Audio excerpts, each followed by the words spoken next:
use position and the best sabotage will be. It will happen. So long as Nyakopama Hoding near Betty Kasa near WhatsApp platform we know.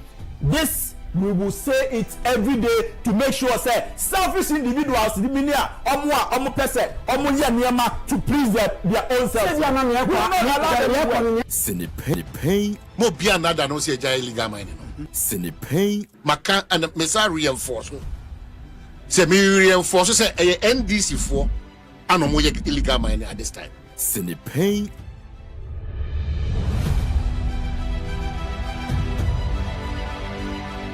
Sinipay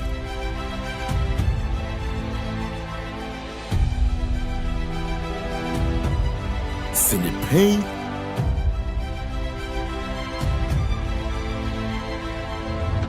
Anybody can have a dream, but a dream without action is not a dream. Your dreams should be backed by actions. For Bannery, ya Bobo Sawari. Obi jina TV 3 so wakache nipa na wase una TV company mfo no kodwa mahama wakache nsa abane de komne abufuo na toye Sinipay na asa akọ na ado so wakache nsa te komne abufuo so no so ba no anye de komne abufuo be sa ato ji ano Sinipay I'm not what once is the truth. Me na nwena mo di obia should be rest assured. Mona said make an Agyapong. The truth will always set me free. Sinipay We can vote people in and out. Personalities, okay? But my dear, what we need to do in this country is to establish a situation where even if it was the devil who should come and sit on top of us in Ghana, by virtue of certain procedures, certain practices, the devil cannot get away with doing whatever he wants. He would necessarily have to do what the people expect of him. Sinipay So what they are doing, some of us will not keep quiet. Some of us will not allow you to destroy this party. Sinipay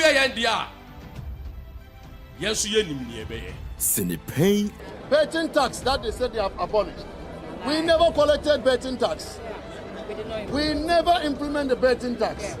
So to come and tell Ghanaians that you have abolished something that was not implemented is to deceive the people of Ghana. Sinipay Whether you like it or not, Ghana, for the youth of this country, I'll put my life on the line. Anything that is wrong in society, I will say it. Sinipay I noticed that when the finance minister came to present his statement, for the first time after the inauguration, the swearing in, the majority side was heavily populated. Mr. Speaker, that notwithstanding, Mr. Speaker, we have witnessed what we can best describe as an Azan budget. Sinipay It's not party mua opesa wo no ube use position and the best sabotage will be. It will happen. So long as Nyakopama Hoding near Betty Kasa near WhatsApp platform we know. This we will say it every day to make sure say selfish individuals the minia omo person omo ya niema to please their own self. Sinipay mo bia nada no say jai illegal mining no. Sinipay maka and mesa reinforce. Say me reinforce say NDC for anomo illegal mining at this time. Sinipay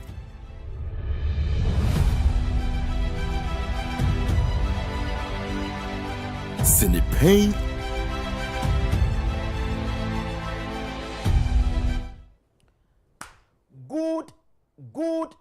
Good afternoon. Raise to the power 20,000. Abusuyama yemo bibia akwa banafe yanamase enfamna Sinipay Jumedie so ewo Net2 TV so Oman FM so Ash FM so Nap Radio so Sources Radio UK NFA eye Amansan Radio Sanso so ena wutie yen ehwe ewo Jerry's TV ewo UK US NFA eye Kent Jazzy Radio Wamunyina afa Jumedie no live and colored afa. Join us here on Facebook and afa YouTube na yenin komo eye Net2 TV GH Net2 TV GH ebra so se yede Jumedie kese Ghana nyina jatum ewiase nyina jatum no yede ebre wo Sinipay ebra so na kaina sha ne so se dwumadie ye die ebrebe mu ayema kwan na afa ye bie phone lines no also de odi aba be title na ye kɔ yenim sa enso so na on WhatsApp number 0240550899 0240550899 na fei eno nso so no watimi asene o messages no e de afaso aba o comment na fei o messages ahodo aka no nso no fafa Facebook na fei YouTube na ye ni ho enkomo na sade e kono sab pepe enne maka cho se ye ni Dr. Charles Dramina Dr. China ene ye bone mrane ono nenne ye ni no edi ahyemu e wa ha Dr. China a national treasure edema the new patriotic party enti obetena se ewa ha na endemene no abonu buga ewo kwan bia so bi ye beye bibia ma bibia ayekama na onim said Dr. China enso so contested to become the next general secretary for the new patriotic party enti enne oba ye bedi nkomo ne abusa no the reason tia ono person contested and die be enti no susu say new patriotic party ma ejini tum no omode no eba ne nyina ne bebusa no ha na wachirem osanso there's another petition eno so no aba bonten say motions new patriotic party wo mo call conference ekogi tum no ebi ewo ho eni kwan say wo mo de ye adwuma because akwakwa say ebi wo ho epese a scrap off the national treasure office no epese eyi di free ho yeah party ni ma akwaji atum and so there's a petition and also no ye hwe nsa ehase na from Dr. China and odi akoma neck say womo enhwehwem say they should not implement that law enti and also ye behwe na yedimu enkomo nti enne no enkomo no bedoso e wa ha papa enema eba no edoso bomode na ire wotan mu na ye nto aso enko yenem editorial enso so ebeba unim say last week somewhere later part of last week and you started a creative thinkers series no na yeguso aye to associate de bekwa wie ye maka said from next week eba no Monday meba aba be catch the reason why the new patriotic party entimi presented Dr. Mamudu Baumia because some de ne kwa anya de Ghana for beto aba e de ama party no san common meba be chirechirem na fei yatwa so akọ yenim ye fra me Anthony Kofi Inkum Daddy Mr. Inkum any medin abusua obetimi adimachi uko Facebook you can follow me there and then TikTok you can also follow me there Mr. Inkum obetimi adimachi ni atwa so akọ yenim obeta so mani be join me na ye de Ghana nkomo ye de Abrel Makachro say and the Kennedy ohene Agyapong ene ne entourage no ekopie mu wo Daddy Lumba the late nabusua fie womane abusuafo akodi enkomo e wo ho nti ye behwe na afei pictures ekopie ho videos ekopie ho na ye hu sane adwumadie na nkasa ko the euphoria around it no ye behwe na afei yatimi witness ni nyina e wo ha abusua ma menna me ho na ye mra na menkan cho se tabia takum wama adwuma no aye mre ama mema na nokra ne se wama agudie no aye dankasa ama emma bema bomodin so nsa be kata bia takum eno anu no osime wona okro no we are number 1 afei Heart Builders Real Estate enso eboayen me pacho se eyen sase ne ye pa eye Heart Builders Real Estate sanso so ena se ye pe eye dan ya ye siewie ne yato eye Heart Builders Real Estate abusuame me no obedi ho enkobo na yato aso akọ yenim ye fra me Mr. Inkum Sinopei ye kano senia etiema ye ntwa ye ho na ye mra up next the Lions mentality.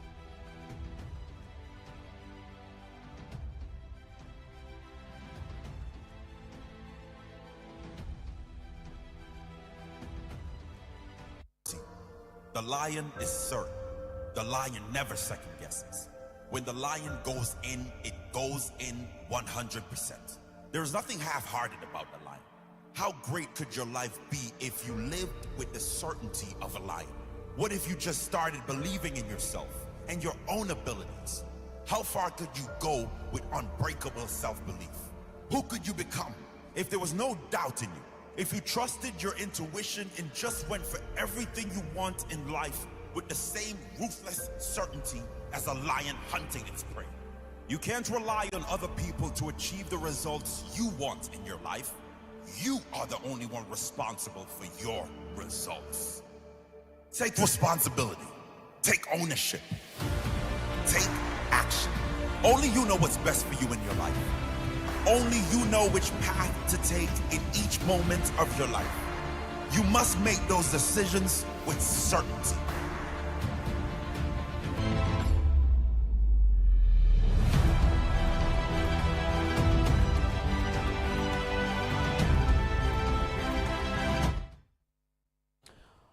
Welcome back. Ma yentwa so na fe yemfa editorial no emrew na unim se enne eniama eko isan se the new patriotic party enra womo eye press conference led by the general secretary, that is lawyer Justin Kodua Frimpong. Womo eye press conference na press conference no nyane se ye bie kwama to ho say obi ampeke the nomination form say opeso contest for the new patriotic party flag bearership na ko file form na fere for necessary di shem bia fa shem nyankopon ya adoma o mama deadline date na wa file na eno ano no ne yekoye nim na onim say obi a file the nomination no area. Now there's going to be a vetting. There will be a vetting committee. Now, sa vetting committee, no matter say you say Dr. Adukufo and na obeda sa vetting committee no ano. Na womo aye nhwehwemu woma ba behwe se nipa A opeso okobie, nipa B ya opeso okobie, osefata se odi party nanim ana won semfata, and so that is exactly how they are going to go about it. Enti eno nso duru ha yebeba ne ababedi hu enkomo senia etie na enne a series I share from last week, creative thinkers series no and the conclusion no eba na yatwa so akọ yenim na onim say there's another vision and also so no from a year prophet Bernard L. Bernard Nelson Eshen. There was another vision and also so abba ya salvation no or chese onyano a year 20th July 2025 and onya salvation no and nyankopon ya my fear china kono salvation no we will talk about it now and also so ye biem apapemu akọ yenim. Now ma yentwa so with the creative thinking series no onim say enra ye the baby see say I mean elsewhere countries are, some countries are creating money sika eya de bia yempe sika upe sika obebre unya na mom ye create enti say ultimate create sika no ebeba, and that is the main reason why I said obia opeso obia juma ana obia o share juma sibia no ye obibia ye friend no plan. Normally aya na sa plan no enkofo tai call consultants nchen na waye plan no e de amawo mo ebinum so so hono mo a ono ane da ye so timi tro ne nkakra na edimu no de ye na adwuma entu behwe no waye bibia. And you know the reason why entire plan no eye very important and say plan no eye ekwan eno na adwuma na wo bi no wo de ebefa so, and so say adwuma bia any plan bia no kwen say eduru ba bia adwuma no face sikasem financial challenges set in, and some American so common ewo Ghana ha. There are several institutions obekono emu adwuma yefo nje, and the reason is so simple. Anka adwuma ni a wasori a oba na adwuma de ede be na ma na nje, ede be na ma ni di awerehwo, ede be na be ma sabe onya ahwehemu ewa adwuma oyenum, ede be na be ma onya ni daso ewa adwuma oyem ni nyina ye sikasem. Sani Abdadi Lumba eka nasem no ose eye sikasem, eye sikanti na ama peni adani abofra, peni timi dani abofra o sikasem kwan so, abofra timi be ye pani e o sikasem kwan so depending on a kwan ya direction a obeko, and that is the main reason why dan ya na me can say plan is very important. And the moment will plan better or no, that is the way to create.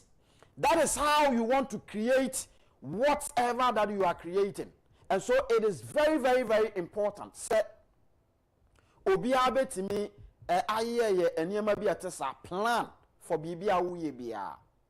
Enti as we speak, say uko UAE ya omo bibia ye fe no D33. D33 no HSE eye omo agenda. Eye AD33 agenda a omo asset say sa agenda no se so mutimi achieve no in 2033.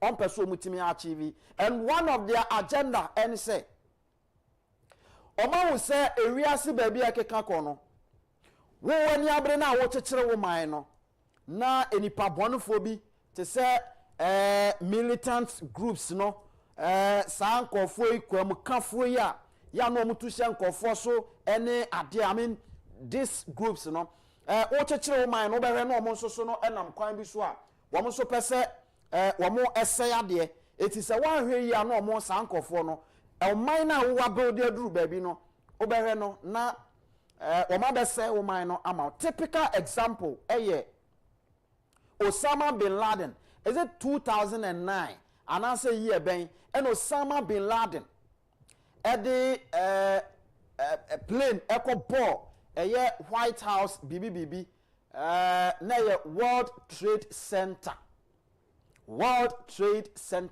the kobom no ko dwirigu ye. In fact, World Trade Center no e wona na America for ayomu bibia. It is something that they created just to get the attention of the whole world.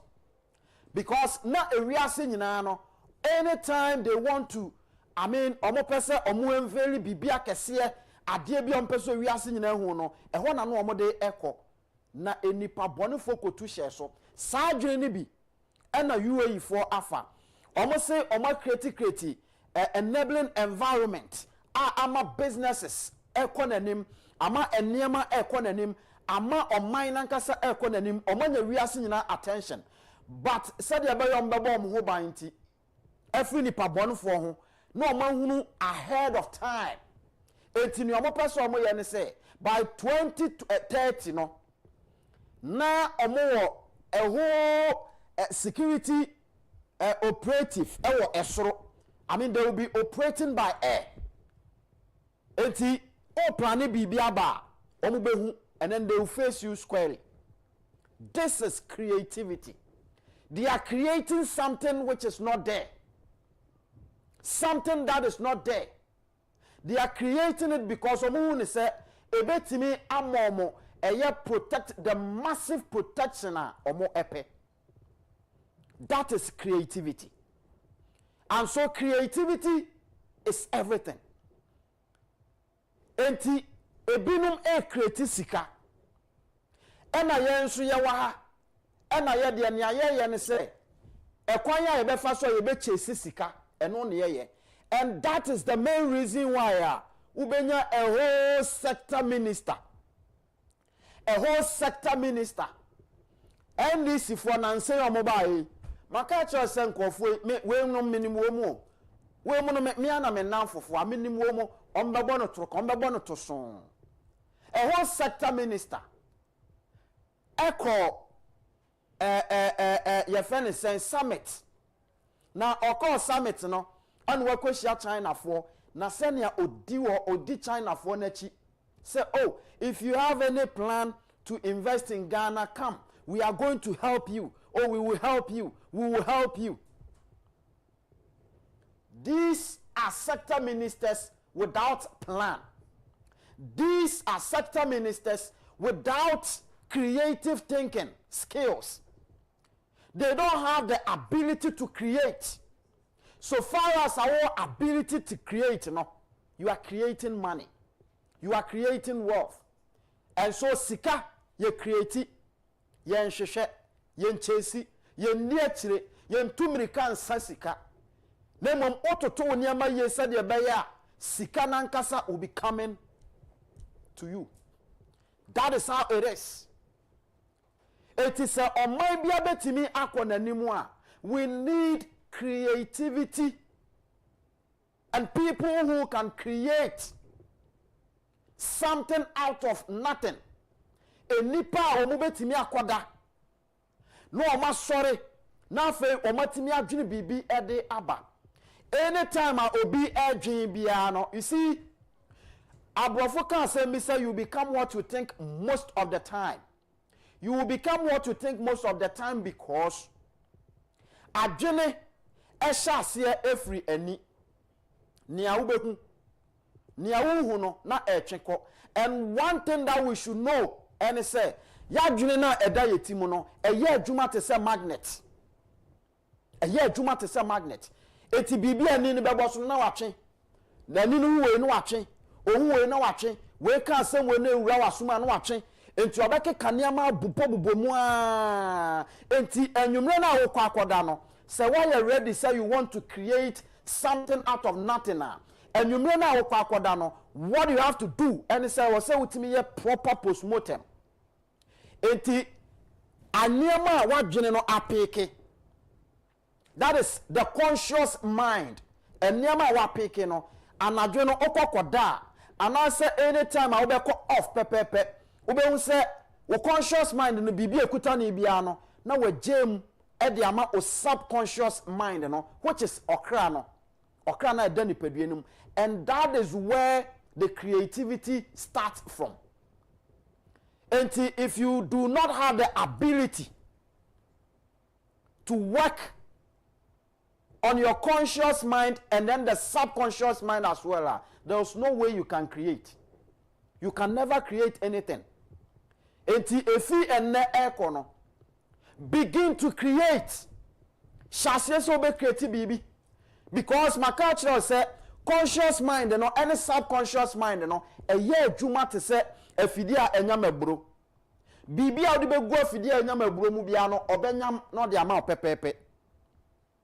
Entinia free or conscious mind in him ebe descending into the subconscious mind no whereby I will call off no the same thing and I'll be at the baba sasi so it in deeper no if you want to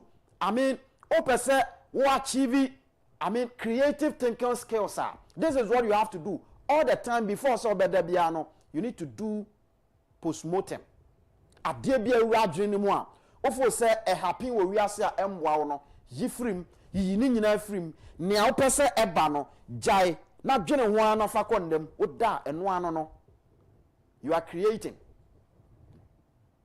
Enti it is about time esese etimi nya nipa o metimi create ye hia nipa o metimi create because we are talking about tourism ministry. Kennedy in Agyapong aka we got a whole minister obeka kire Ghana obeka kire wiase nyina say ye de aye and ye de be tourism.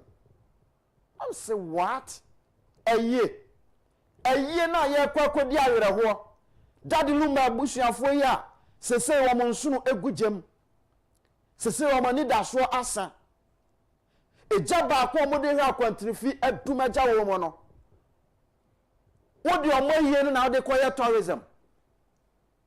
Oh, honorable minister, afena nyama ye basa. And so here come Kennedy in Agyapong and what can say now Ghana in terms of tourism ye betimi enye sika, and in fact he was the only person me say on man numbers enipa avesete Ghana through a certain initiative na do danko akufo-addo his excellency edebaye on man numbers of enipa dodo aba Ghana ha any sika ye betimi e generate ede efrimo. And then Kennedy in Agyapong comes again. And na otira kwanya tourism ye betimi dey create sika e dey aba Ghana ama Ghana for ho atomo. How we can use tourism to create jobs for the Ghanaian youth ama Ghana mbeguna nya adwuma ye. How we can use tourism enti ono ankasa kana sem say baby to say Volta region I've never heard about Volta region. Mente da say minister bi abemu peni bi kasa about what tourism can give us financially, the kind of support I bet from Volta region. Maintain say abemu ni pebia eka da apart from Kennedy or hine Agyapong. And so we are talking about creative thinkers. Creative thinkers. Begin to create. Before say begin to create. Start creating. Create things that you can do for Ghanaians. Create what you think you have to offer Ghanaians. Create it. And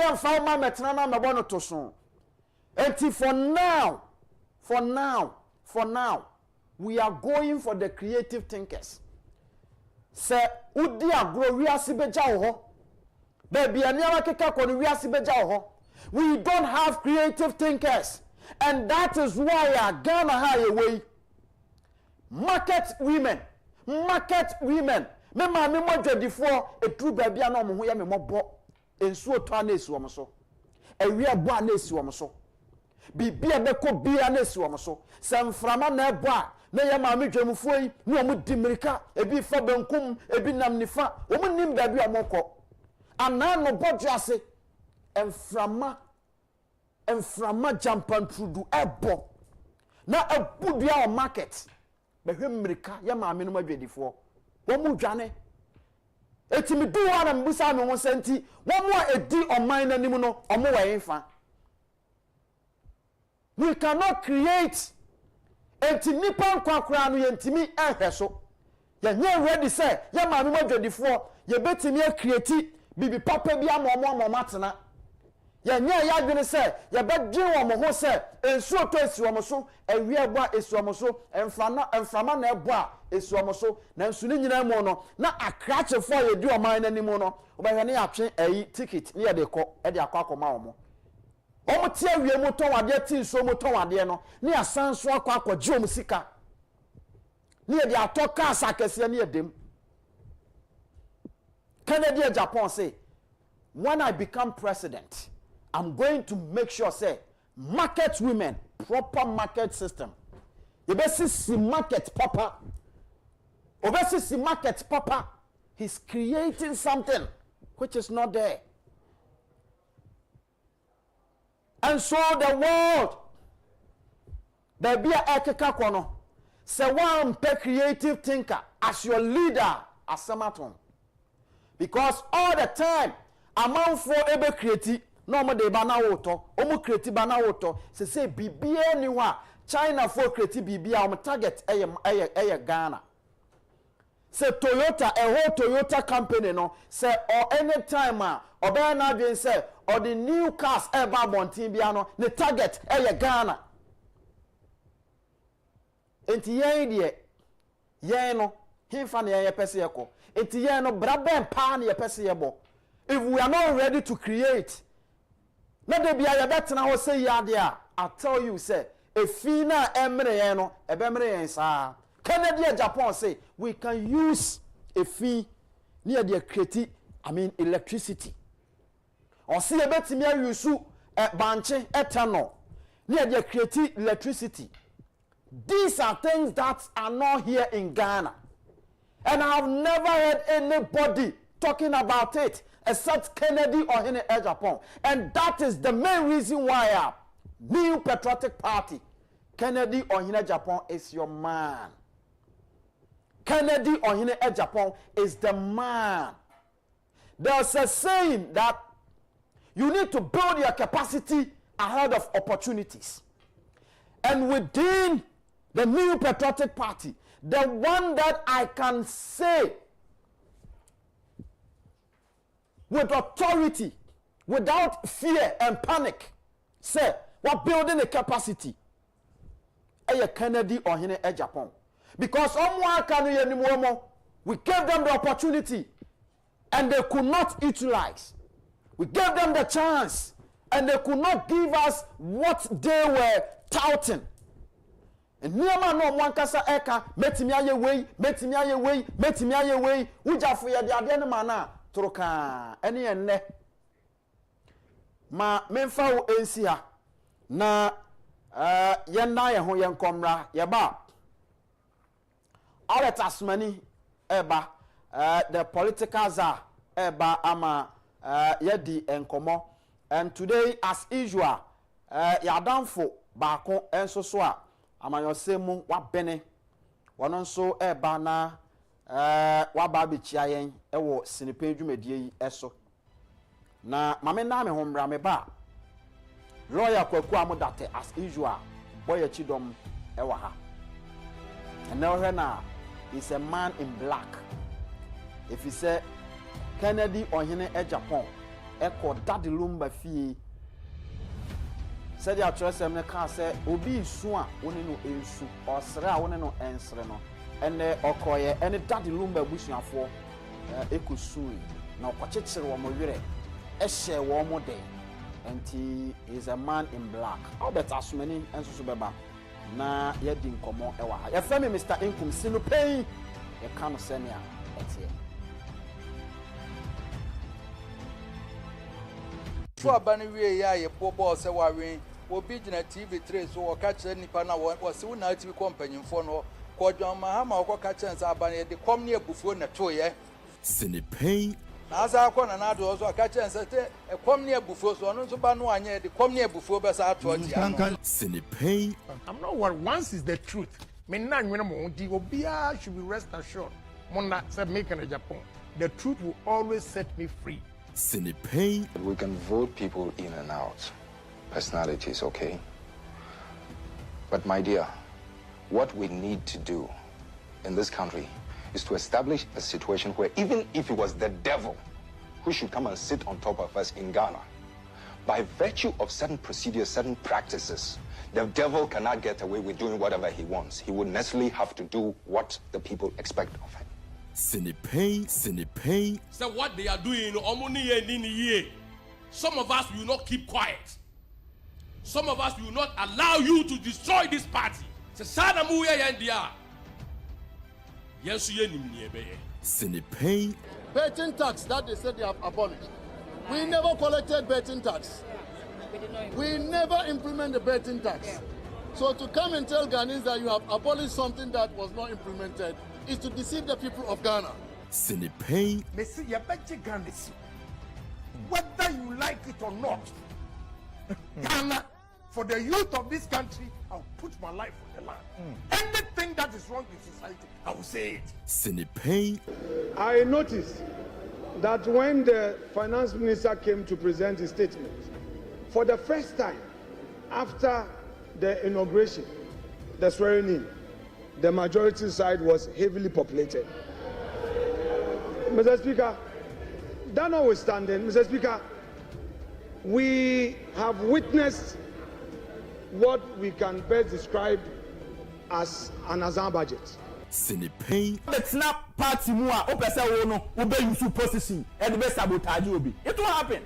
So long as Nyankopama ya hoden ni ebetimi akasa na ya wasa platform we no.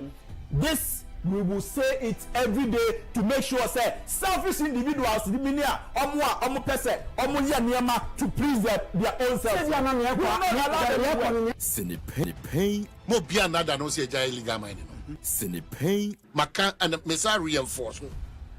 Se me reinforce say NDC for ano mo ye illegal mining at this time. Sinipay.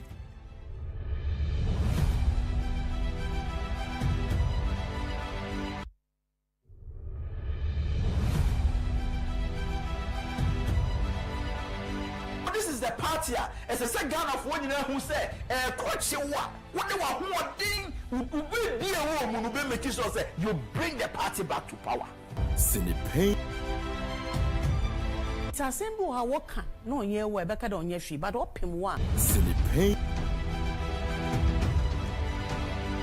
IGP fufura but the masami di mi jai monda o send still me baboko school ne obi akade wo ma mi ko twitu a mi twitu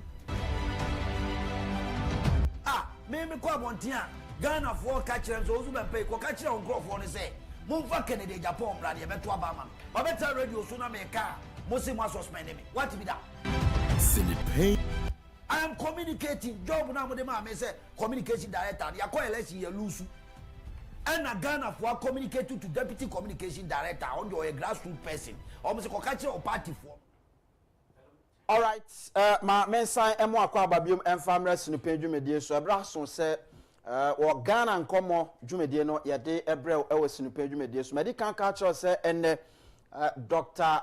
Charles Dwamena ono eye yebone mrane fe no Dr. China ono ye national treasurer edema New Patriotic Party enne he is going to join us here for the big interview na Albert Asmani enso so eka hu entaraja womo eko daddy lumba fie with Kennedy ohene Agyapong no na oka hu bi nti ono nso beba but in the meantime pani ba kwa mensaka no ewa ha wo yobi a nyame anim no kure ni nyame adom no adom achede ya yeka organic fertilizer oyemu akese na ofri chufu atimokwa abato mpeso ane so edin adodo na anim no na yede frɛ no eye Wofa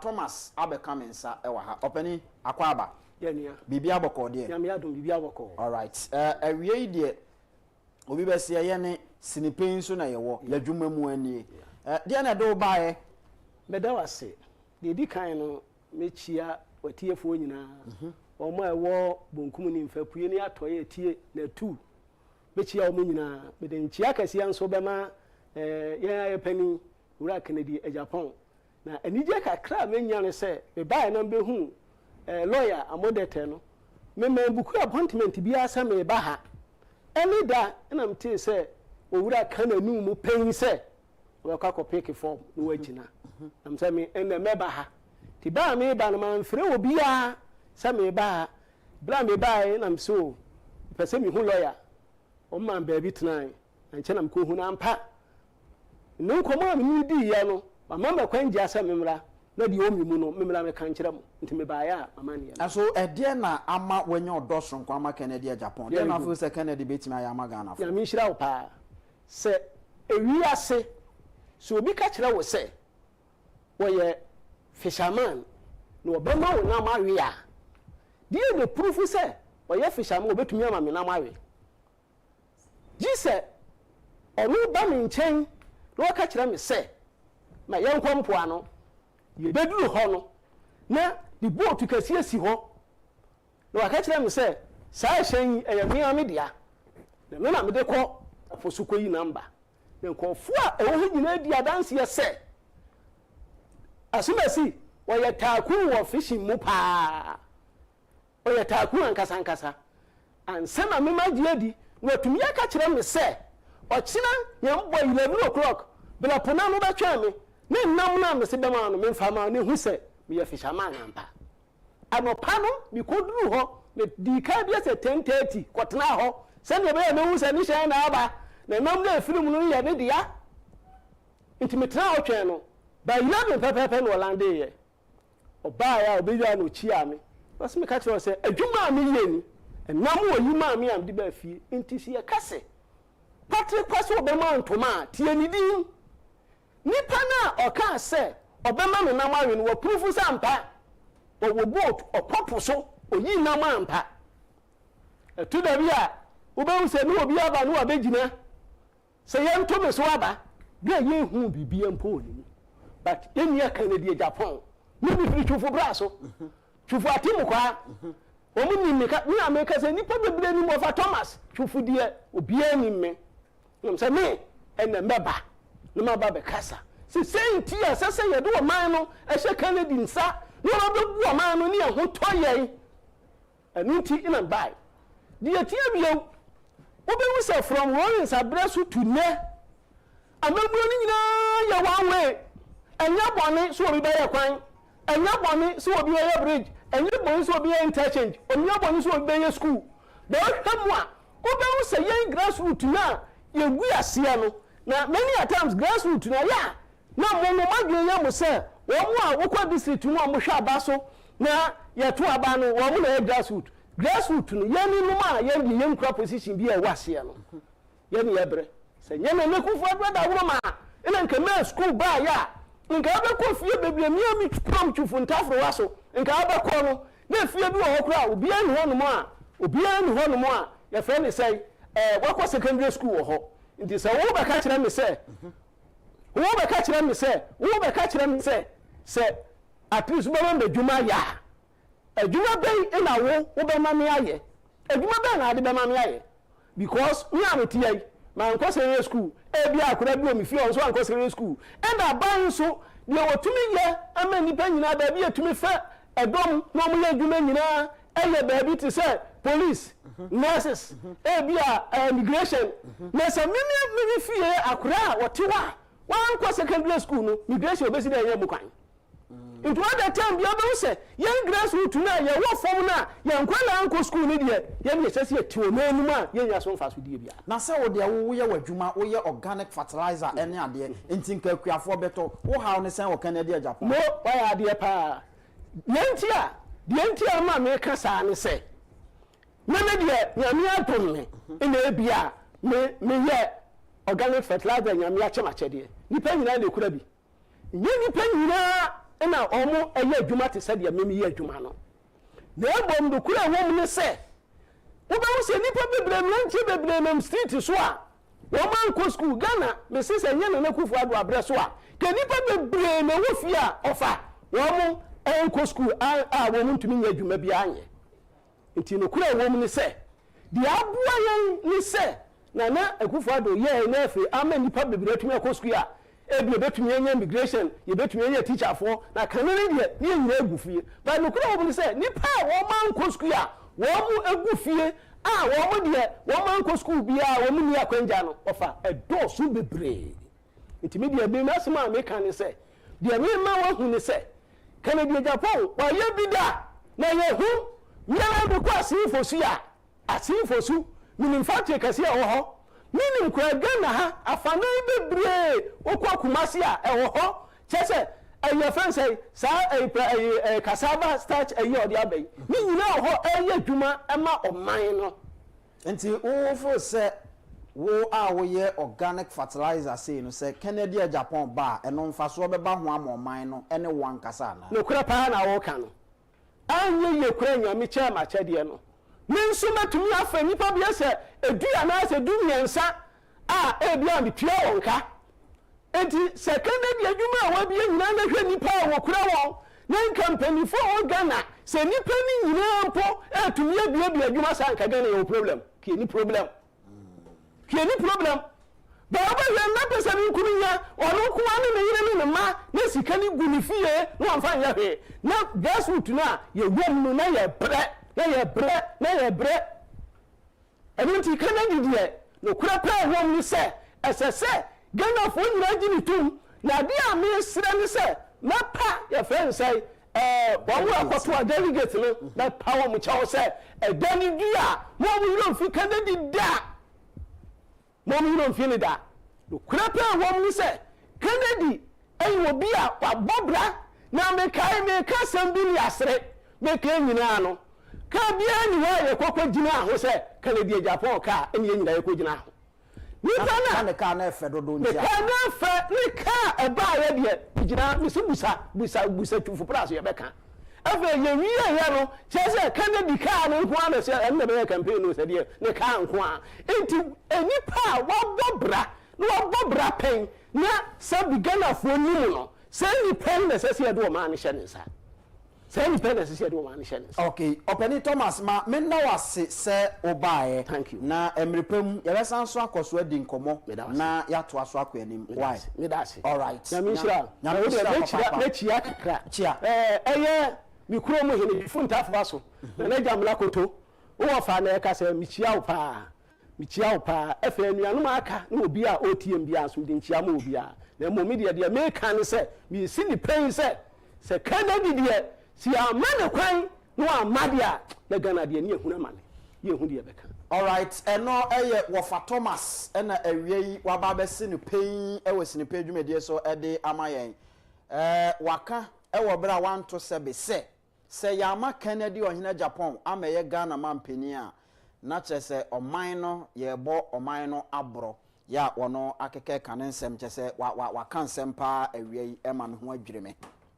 Tabia takum eye eduro nwanwaso a mema eboa wo mo papa eboa mema ema mema ne je na mema ne je no se bema bia timi bo adwuma boni yi a ni trim de na ho mfaso pa de ma enya ya eno nso so ye adura nwanwaso a ewo abontene so a ba bia ye to aduro bia aduru ha nsa betimi akebe mo ya na mo se yenya adwuma nya adwuma ni ho ene ade nyina no obetimi akofa tabia takum aduro ni bi opa wahyehyɛ ne pono so opa gu bagim na odi office to office ne nyina yɛ sikatwon me pa cho bomode na frɛ na yɛni nkomo sɛ opɛ utu aduro bi eton wa frɛ yɛn ɛwɔ 0243 68 68 61 0243 68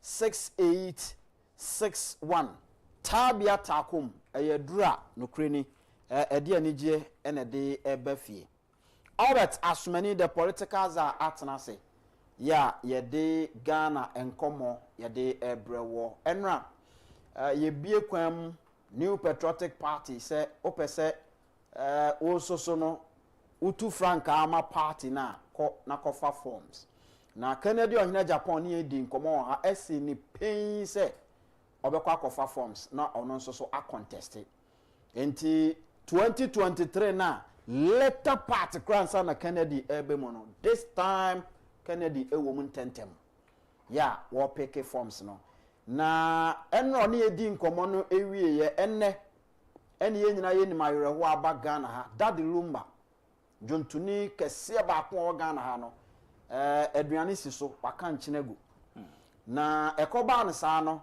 na ewose woni a oman ne da o makoma so bi atimi ekofie ho Kennedy ohina Japan enne one ne large entourage no ekofie ho ya omkocheche Lumba na busua ene ne yere ne mma wo mo ewere ehye wo mo den enso ho na Albert Asumani the political czar na owo hobi ya enkomo no ekoso opani bibia boko de dankum boko down so e nyame adom yenso ye ho ye papa de nyame ase de di kan no ma yemfa kakra mfamfiri babia moko ya nopai na mokodu ho Kennedy ohina Japan beduru ho na atmosphere no etesen ewo ho wona na agina ho bi Mr. Kumeda se na menchia atiefo nyina HFM na radio adwumayefo ne atiefo nyina ye bechia obia na the two no man FM ne ye social media platforms ni nyina Mr. Kum say ukopie mu ewo Daddy Lumba fie ene a ono aboken no hene Japan obo anan ene ne mpanimfo ekọ abusua na so se Daddy Lumba eto fomi eye Ghana fo nyina animsem eye ade aye nyina yenima ebeto Ghana mamu ha ebe memre da etwa mu na said ono aboken Japan Daddy Lumba to for modikan issue statement ewe she abusua na Ghana man nyina yakọ em say Daddy Lumba so eba the New Patriotic Party a ono ma hwe abumu ache pa enti ono aboken Japan so ne Daddy Lumba ewo ayonkofa enti na ekoba ne saa necessary ontimi ntina fie say Daddy Lumba atofo a yen ka na radio so no enye statement so keke ne obanan eden sakoto nsayem kochi abusua echia okunafo echia ne ma ene adofo ana wo ho nyina ekomomo yakọ eza se mpanifo se arechichire ne yefa ne nipa nchen enti se ba ne se ya se abusua and so on your screen no ubehu se cars mumruntum na enam ho no eno eye honorable Kennedy ohine Japan ene one yakọ so Albert Asumani ene the political czar ene lawyer Kwaku Amo Date the legal colossus the boozer ono ena odi ho nya na omo eko afi you could see honorable Rukinom ɛna afei ɛyɛ yewura stekanom ɛne mpanyinfo ahodoɔ bebree ɛna ɔmo ka ho a wɔn nyinaa ɛkɔ so abet to our common so nti Mr. Nkum sɛ asra America ne yɛtwa ne mfoni so yi sɛ honorable ɛkɔ kyia abusua ɛma abusua yɛ akɔ sɛ benefo ka sɛ baabi obi awuo no obi nna nti sɛ ɛkɔba ne sɛ Daddy Lumba ɔyɛ music icon ɛwɔ krom ha obi a ehia introduction sɛ ɛbɛka Daddy Lumba asɛm a na ɛsɛ sɛ honorable Ken ɛkɔ kyerɛ ɔdɔ ɛne abusua ɛkɔ kyerɛ sɛ deɛ ɔno nso Daddy Lumba na ɔdɔ no esifa etu ɔkɔ kyerɛ abusua ɛma abusua yɛ akɔ ɛne ɔmanfoɔ ɛtwetwe nkɔmɔ na ɔsan kɔ sign the book of condolence abusua bie ɛde ato ɔsa adɔfo ɛbɛba no ensɛm kakra a ɔpɛ sɛ ɔkyerɛ fa Daddy Lumba ho no ɔbɛka fa ne ho na ɔde agu nkrataa so sɛ de bɛyɛ a daakye bia na obi afa a ɔbɛhu asɛm a ɔno abo kan Agyapong ɛbɛkyia abusua ɔde ɛto ɔmanim enti wamana nsi hɔ a sɛ de onim sɛ efie hɔ no enipa a edi atrantwie hɔ no ɛnya asɛm ketewa ɛyɛ wɔ hɔ na Dr. Kwaku Oten so baa ɔbɛkyia ɔno abo Ken ɛne abusuafoɔ nyinaa enti ɔno abo Ken so gya aboɔ ma adeɛ wɔ hɔ sɛ nipa ɛbɛyi ɛnyɛ yie deɛ enso ɛsɛ sɛ nipa ɔba ɔma ne nsuo anso wabisa ne kwan so enti ɛno so ɔgya aboɔ ma adeɛ kakra wɔ hɔ a mempɛ sɛ mɛto din wɔ ha na ɔde gya abusua sɛ ɔmomfa ɛntɔ nsuo ɛma ahɔho a bɛba abɛkyia enti ɔno abo Ken ɛkɔ hɔ a yɛdi kan pa ɛwɔ mu ne sɛ ɔkɔ ɛkɔ kyerɛ ɔdɔ ɛde kyerɛ Daddy Lumba busua ɛne okunafoɔ ɛne ɛma na ɔhyɛ mu nkran sɛ saa situation mu omu yi they are not in it alone ɔka ɔmo ho bibia ebesi efi ndɛsɛ busua ɛhyɛ date so mbɛyɛ yie no bibia obetumi ɛwɔ na fam so sɛ ɔyɛ na ɔde boa ne ma Daddy Lumba ebefitting barrier no ɔno nso no wayɛ krado sɛ busua yi na sutira ɔno nso de obetumi ayɛ no ɔbɛyɛ ɛde aboa enti sɛ de yɛn nyina anim aka amamrɛ no sɛ obi tɔ fam sen a na yɛ nkyia ɛne nkranhyɛsɛm ana akɔ a ɔde ma abusua na you could see from gathering na ɔhɔ ne sɛ honorable Ken epie mu ɔhɔ no na ɔmo anim ayɛ sunsun ne awerɛhoɔ ne nyinaa no you could see smiles on people's face sɛ nipa a waba no ɛyɛ ade a odi mu a sɛ obi bi tɔ fam sɛ no otimi pie mu bɛkyia nso a ɛyɛ awerɛkyekyesɛm ɛde ma abusua okunafoɔ su kakra na ɔhwɛ honorable Ken anim a na ne werɛ akyekye esan sɛ sɛ dem di kankan no awerɛkyekyerɛ no efiri onipa hɔ ɛna ɛba nti honorable Ken kɔ pie mu hɔ ndeɛ na ɛyɛ nkyia ɛne nkranhyɛsɛm ɛne yɛakɔ ɛna ɔde kɔma abusua na anɔpa ɛwɔ Daddy Lumba fie hɔ na wohwɛ situation na akɔyɛ sɛ enipa dodoɔ na nso te sɛ honorable Kennedy ɔhene Agyapong ɛba enti you could see sɛ there are other guys nso so a ɔmo very very important in the society wɔn nyinaa nso so edi akyire ka ho na ohwɛ Kennedy otu a na ɔno ani nua yewura George oti bonsu enso so etiem na wɔne aka nyinaa nso di akyire and ohun ne sɛ nokure ni ɔman na hwere ade ampa ɔman no ahwere ade papa na yɛ mpaebɔ ɛne yɛ nisuade hunu sɛ nyame ɛbɛyɛ adom na afei wakyekyere ɔman no nyinaa werɛ na wakyekyere ɛyɛ abusua nyinaa nso so ɛwerɛ so ɛno ɛyɛ atmosphere anɔpa Kennedy ɔhene Agyapong create yɛ ɛwɔ Daddy Lumba ne abusua fie na yere ne ne mma wɔkɔkyekyere ɔmo werɛ that was the atmosphere it was very very nice a kyerɛ sɛ wakyerɛ ɔdɔ soronko ɛde akyerɛ abusua no now ma yɛntoa so na yɛnkɔ yɛnim ɛna New Patriotic Party ebie kwam sɛ obi ampeke forms na wohwɛ ɛho akadeɛ yɛ wɔ ho sɛ 100,000 Ghana cedis ɛna sɛ obi a ɔkɔ peke form bia ɛde kɔ peke afei uwie nso so na okɔ nso so a ɛwɔ sika kakra no nso sɛ udi di akyire ɛne adeɛ ya kyerɛ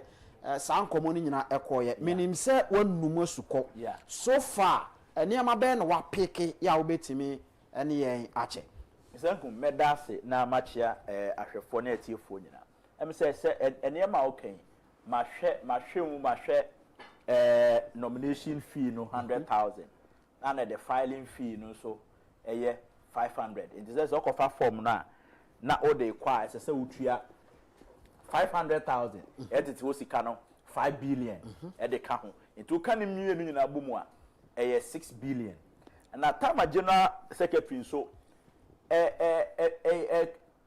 announcing opening of the nomination or can be and no amount no one fan to that but I heard of a developmental fee here or say the party will charge when they are coming to file their nomination. I don't know how they are going to determine that. I don't know how much that one so ebeba.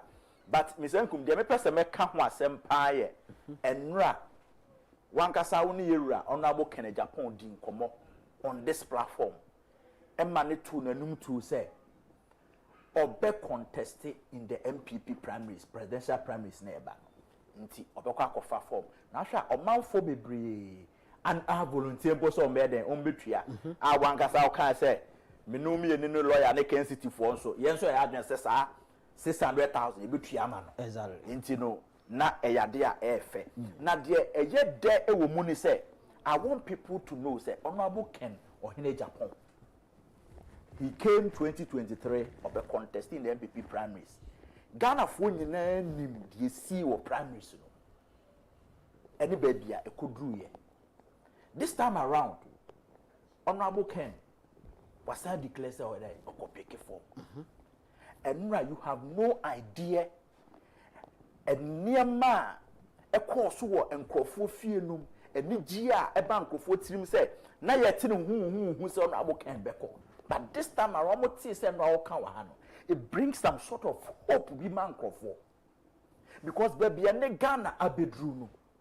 A leadership or ye pragmatic leader or what sa see no obia or ye tried and tested and crafo obi wo say matrama kwe yes so ahwese that is not what Ghanaians are so nipa bebre ahwe and this time around no we are looking for obia nipa a trooping in papa ya no ndi nkomo sesi ye onim Honorable Ken babia o fichufu atimo kwa na aba the official say all your campaign Honorable Ken because mpanifo say the wonim to no ono na se mo kwa atwe a unim atwe say ameche no sa abofo bom so mo kokum enwura mu a the wonim to no ono de ne gina sa ha krate ta afa ye koka na ba na wo wakunu sa enti se won to obi da ya mfa wunyina ho nye sa aboa na ba be jama na ko this is the symbol obiade describe Honorable Ken or Agyapong as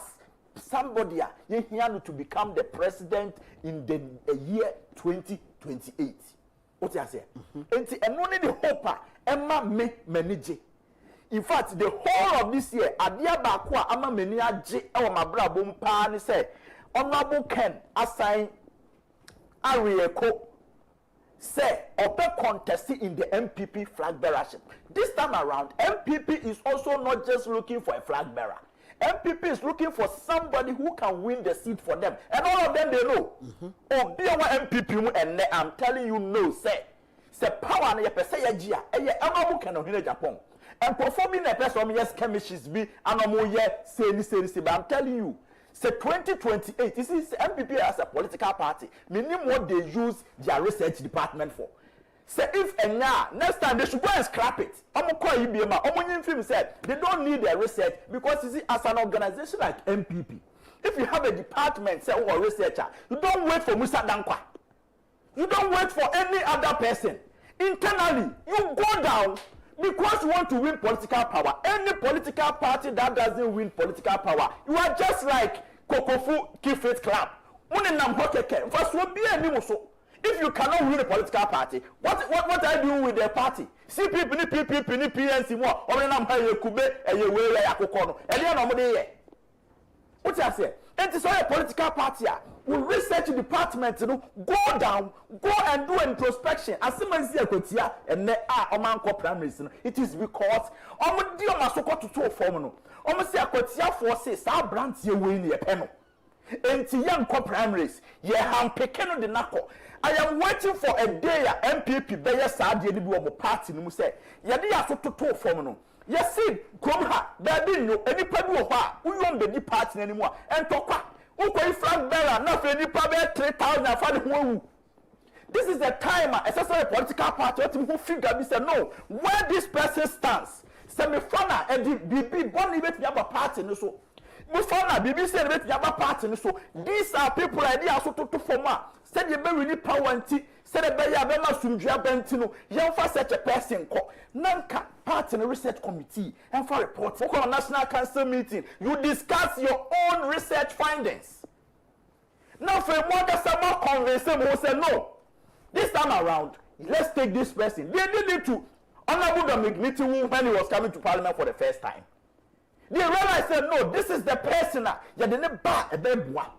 They pulled him. He wasn't even an MPP. Yes, no, or classroom crowd. Yes. Or radio say BB. So why can't the whole party like MPP utilize their research department? Now, Papa say department be Excel and this ania man who said that who be a film Uber. Mame Fanchi Yama Dr. Kumi, other director of research MPP. Me person who report on my year coming presidential election 2028. What the people are saying? Why is MPP? Can they garner more resources than Musa Dankwa? Why can't they do their own proper internal research and come up with proper findings?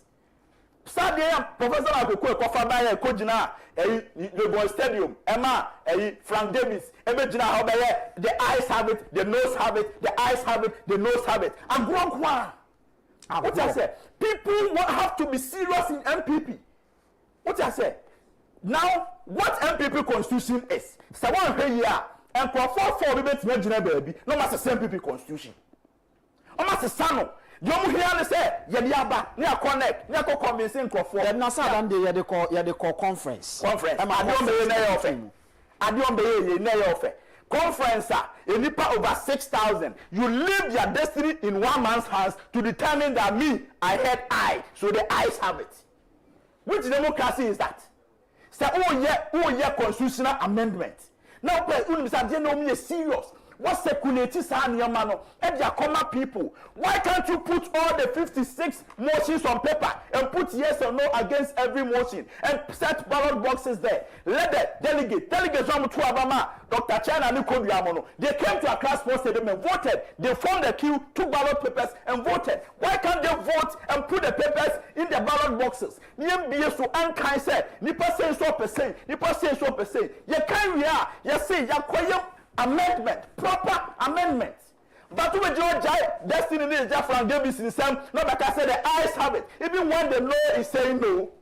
What kind of constitutional amendment is that? The party MPP, no. This time around, bro. This is the only party we have. And be a MPP, we need power. No? That is what we want to do. And as I said, proper internal works. No one making sure, say, as I said, MPP, no. Coming out of this primaries, nipa really power. We just don't want people. Yes, I see a coalition to. We are going to pick somebody and take to election. I am telling you, if 2028, if MPP doesn't present Honorable Agyapong for this election, I don't think MPP then they are serious and they want to win political power. Mame na wase Albert Asumani. Wabwe adwuma na senia o dane o machine no ma hwe Agyabeto ha enti mame mfa wonsi Yankopon ya adoma echi na Agyabeto aso don't want to socket so there o ba bia ya na so be mame ma do so ya and na so mo say all right explodia I said what said Dr. China Atenase o said doc Atenase no bisa ne say some amendments from koye no odwen ho o busa na na me busa sa bija bisa document ba cho mate ai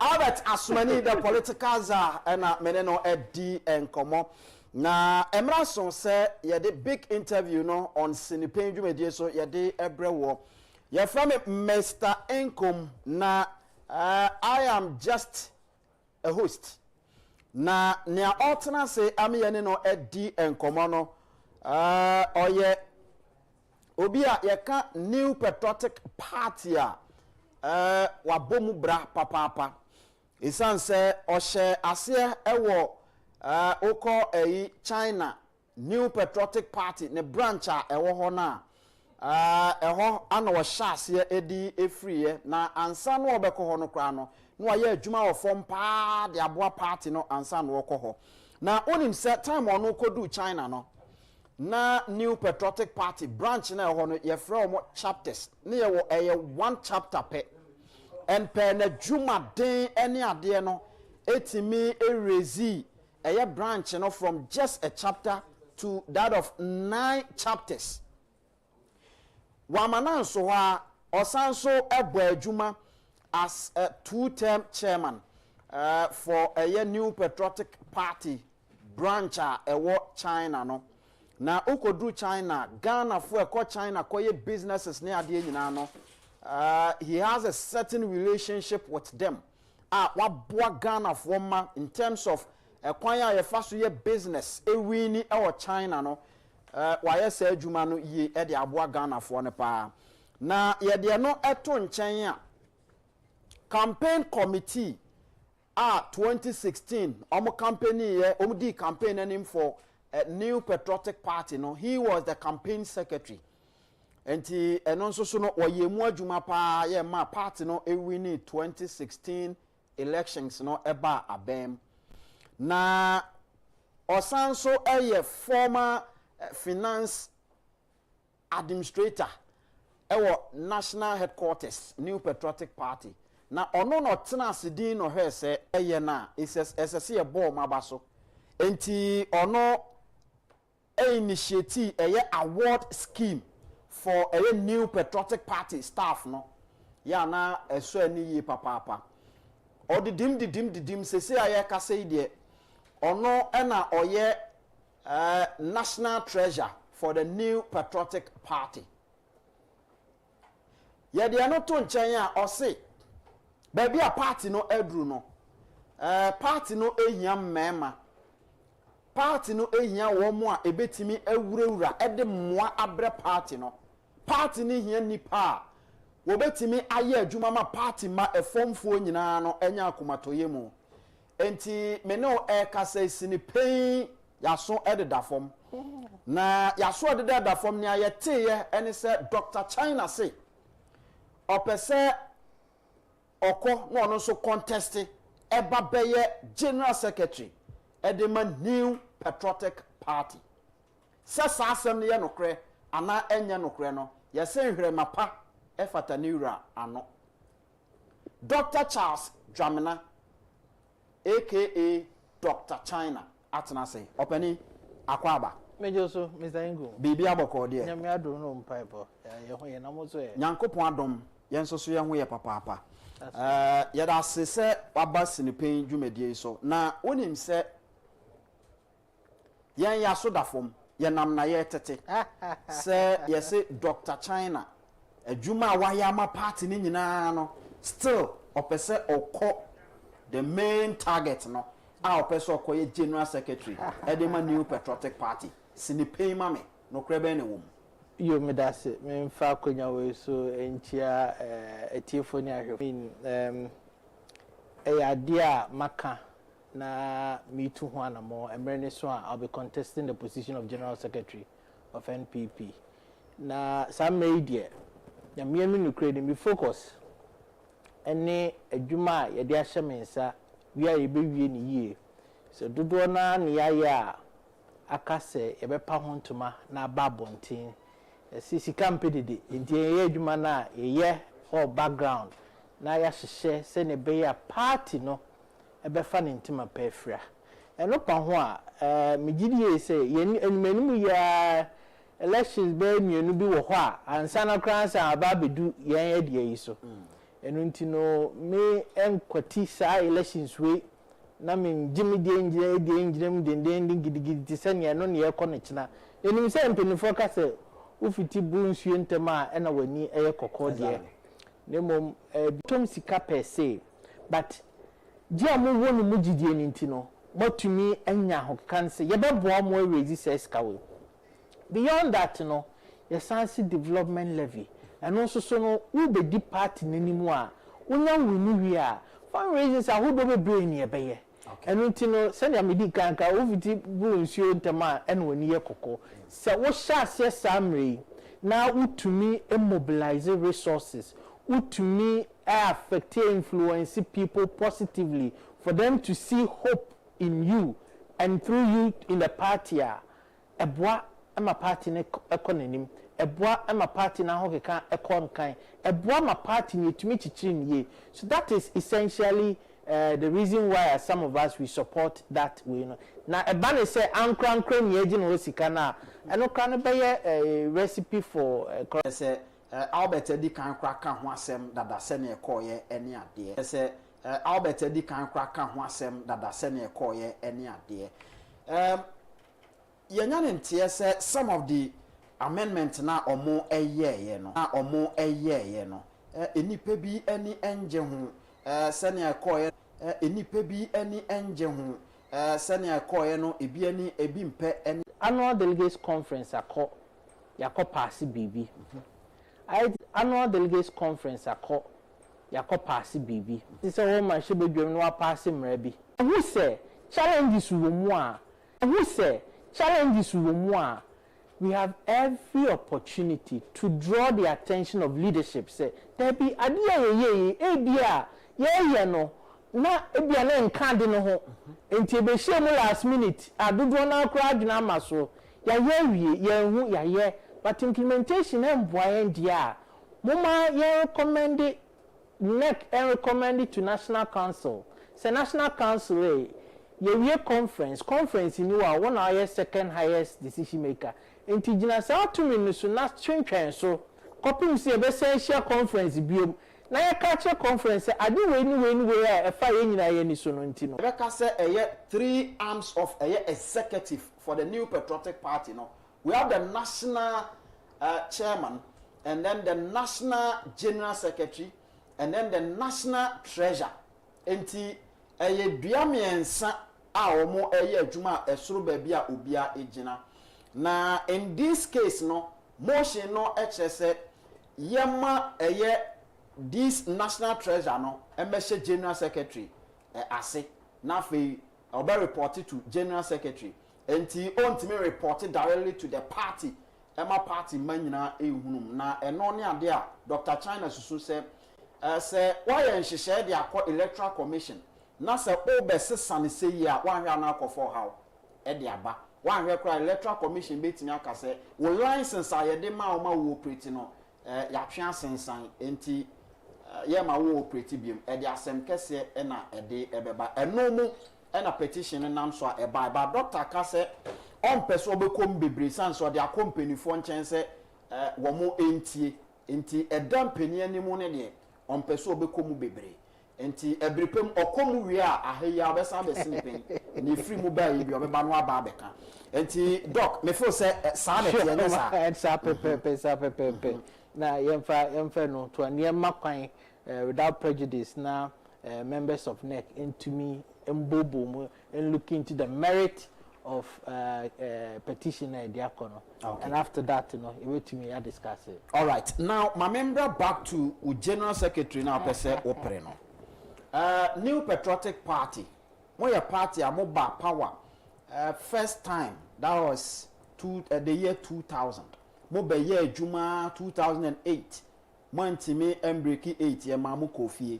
2016 you came back to power. Mo try ye ni amubetimi aye bia se mu break 8 anye ye asamo makofie. Now talking about your general secretary, he was here with me somewhere last week.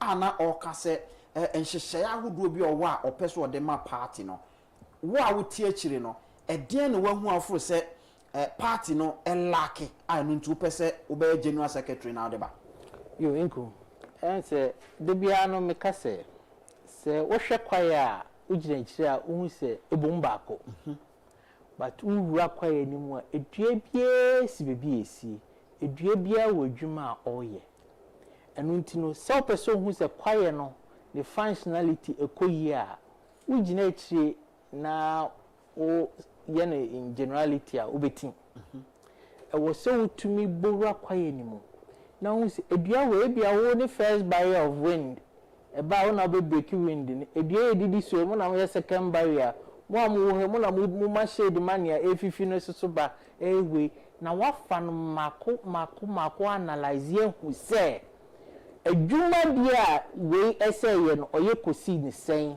dwumadi a obentin so ye no oye kosi ni sen so akwasi die koye obentin dia ankoye we ko ni sen enum ena obetumi hu the true symptom ebaye na sa symptom no ehunhu wie a wo hu anama obetu meti hoi me maye me sa analysis na wie you understand okay nti abebia no nkofo ka aya me ka se enye nsem nyina na rush de ba bontin se na medi kan no ze alone kwa nya me focus ze we focus ye ni e dey music ze ye wie no na me no so ne kasa ze na wadi kan wa ma me akonya in advance amada wasi in advance ye be ba betina kasa fidie so na poso these are not things you talk about in generality. They are not things you can trust say yes, we have something called collective responsibility. Beyond the collective responsibility, there must be individual analysis and assessment of a media. Okay. If we say you call for a particular project to mediate back on a need a science, ne kosi ye bia ne wia e wo si book company hwe ne course sinto by then we learn useful lessons going forward into analysis ni na wie na wo check obia ni individual strength and one be no ho wo ba wo say safoi edwuma de mo ye ma ne bro so oma paase safoi bia kakaka safoi de mo ambo homodin kra enum no na wo take decision we are going forward that ubetumi also asimasi kakra na ye de share nsa no otumi ye twekongro no kraka enipa na ye man we are otutu from the question no de ni de koye dwan se kakra ye de ma ono wa ye wa hwesu yie enti ye be ma ototo aka ho one yes individual assessment na minua you get it wrong. Okay. And it's not about personalities, it's not about individual, it's not about targeting Obia na Obia. It's about the collective interest of the party. Abrebiano, ye bu ye nigusanyo maniswa, na ye bi nyoma in general, we'll get it wrong. Nti ofo se party no ma kwama wo be die nimu as general secretary. It is highly possible so betimi abo ma party no aba back to power in 2008. Certainly. 2028. Certainly. And nothing I make us say. Sano unka na trasa uwo nyina so a odeka. Na nam said me in the beginning of me presentation medical ka say and no nya me focus say anything no. Me ko honum dia na me ye di san komo na ano no. But anya no ni edi. Si say me dia nkomo a yesenya enam eho apaso no eno ne enam a yede kwa kwatia yenu fi ho a enam eho ho enam a yede koyi franka tunyi sam yenu fi ho no mo a ngum me bahanom ye be fansem na poso wa kra na wo yi abeka chem oh asima sie ne wo ye no score card obe ni say obintin be ni say na ye de no ahyehye akọ na fi adwunpo ene hyehye ye pese ye de ba party ni mu ema ne konanim ye tumi de egu akwemo. I mean when it comes to leadership at the headquarters menye novice ewom at least if for nothing at all answer na maybe national treasury I was the director of finance and administration in opposition and in power into the testing sites ni na bi ni opposition and e de aba power emunti the track record is there you understand na emeno so ne kasa yebehu aya me governors na aden na ideas we nyina hwantumi amfamba eno ahwa na meti emrene so a yewo mu bia na yebehu ebi se nipa ba akofo o de ba na ebi mo so en support ya ni nyina na yebehu you understand yebehu ne akoso ene babia sinto bia babia no na ye clean nyina wi a ye de adwunpo ni nyina egu akwemo enti ngum samre yi de kwan a ye be fa so a akwatia be me ka me fi he be ya ye ne peace council for ye meet on be try na on be try no me ka me ni omo kasasa me ka chom me de so maba na omo ba time bi ni say the way forward going into akwatia na me ka chom say yes omo ye new border afi no maba previous board the work almost seem to know why no yentumi fa ensure mo come but so far as some better akonya nim de ya peace council omo an ye ka omasem enu ntinu enimoni ya e was some free meeting stakeholders meeting say consultation say one yo omo free MPP for NDC for electoral commission for Ghana police service and all relevant stakeholders na international say nya akoso ablekuma nofo no say yan hwe bibi anya akotia ne de beginsem if we say yentena ho ema nya akoso no ensa nkoso ewa akotia na yenkobroga anipa yenkoprepre nipa wa hwe besia ne de ye no wo hwe kwabra ne wayini na no tu won ye mo tu won ye aden eden boni ben you get the point and you know these are things that was here come one some ya even before we head to akotia if we say aka ha na betumi acheche pono na yakwa akọ enforce no akotia me catch them say omo anye sade na sakotia aginsem a it will be on their heads and looking at their faces, you know, I believe the majority believed aligned and understood what I was saying because that is the surest way to go. Young to me no maimu hanom. Now young to me declare bibi say a high no go zone for way, a high no go zone for asimesi no binti. And then Ghana no your portions be a NDC for nkwane itumiko and a portions be MPP nkwane itumiko. No, certainly not. And then Ghana ye pen no ye Ghana ye pen see ye by election akonya no ye na endia ye nipa na nyame ato nsa afre no eni akopo obi fu mani be si na ye see ye kwakoto so aba ade nti na say ya hunhuna enkofo asem o mo kan say in the first place mo ama democracy kra anya adwuma ene say obi ti akonwa so ena nyame ato nsa afre no party ma ewo ho esese mu bie kwam na nkomo to aba because sana NDC for kwakoye aden na mode makoye handpick na mode no ekose akotiafo nto eden na muhu ye eden na komu nhihye be na moye yo ubia on say e ka consensus building a enye bakofo eni tenase eye say ekoba ne say ye say nipa constituency treasurer no ayede ne kono nipa ba ku bi na share them cars yemfa we nko ebizo na madam for na mi yewe ya me I would have been one of the first people to kick against it but answer you do some pempen so no National Council EPAL committee sa monko fact finding monko tie ne ekoso because Akotia is a hotspot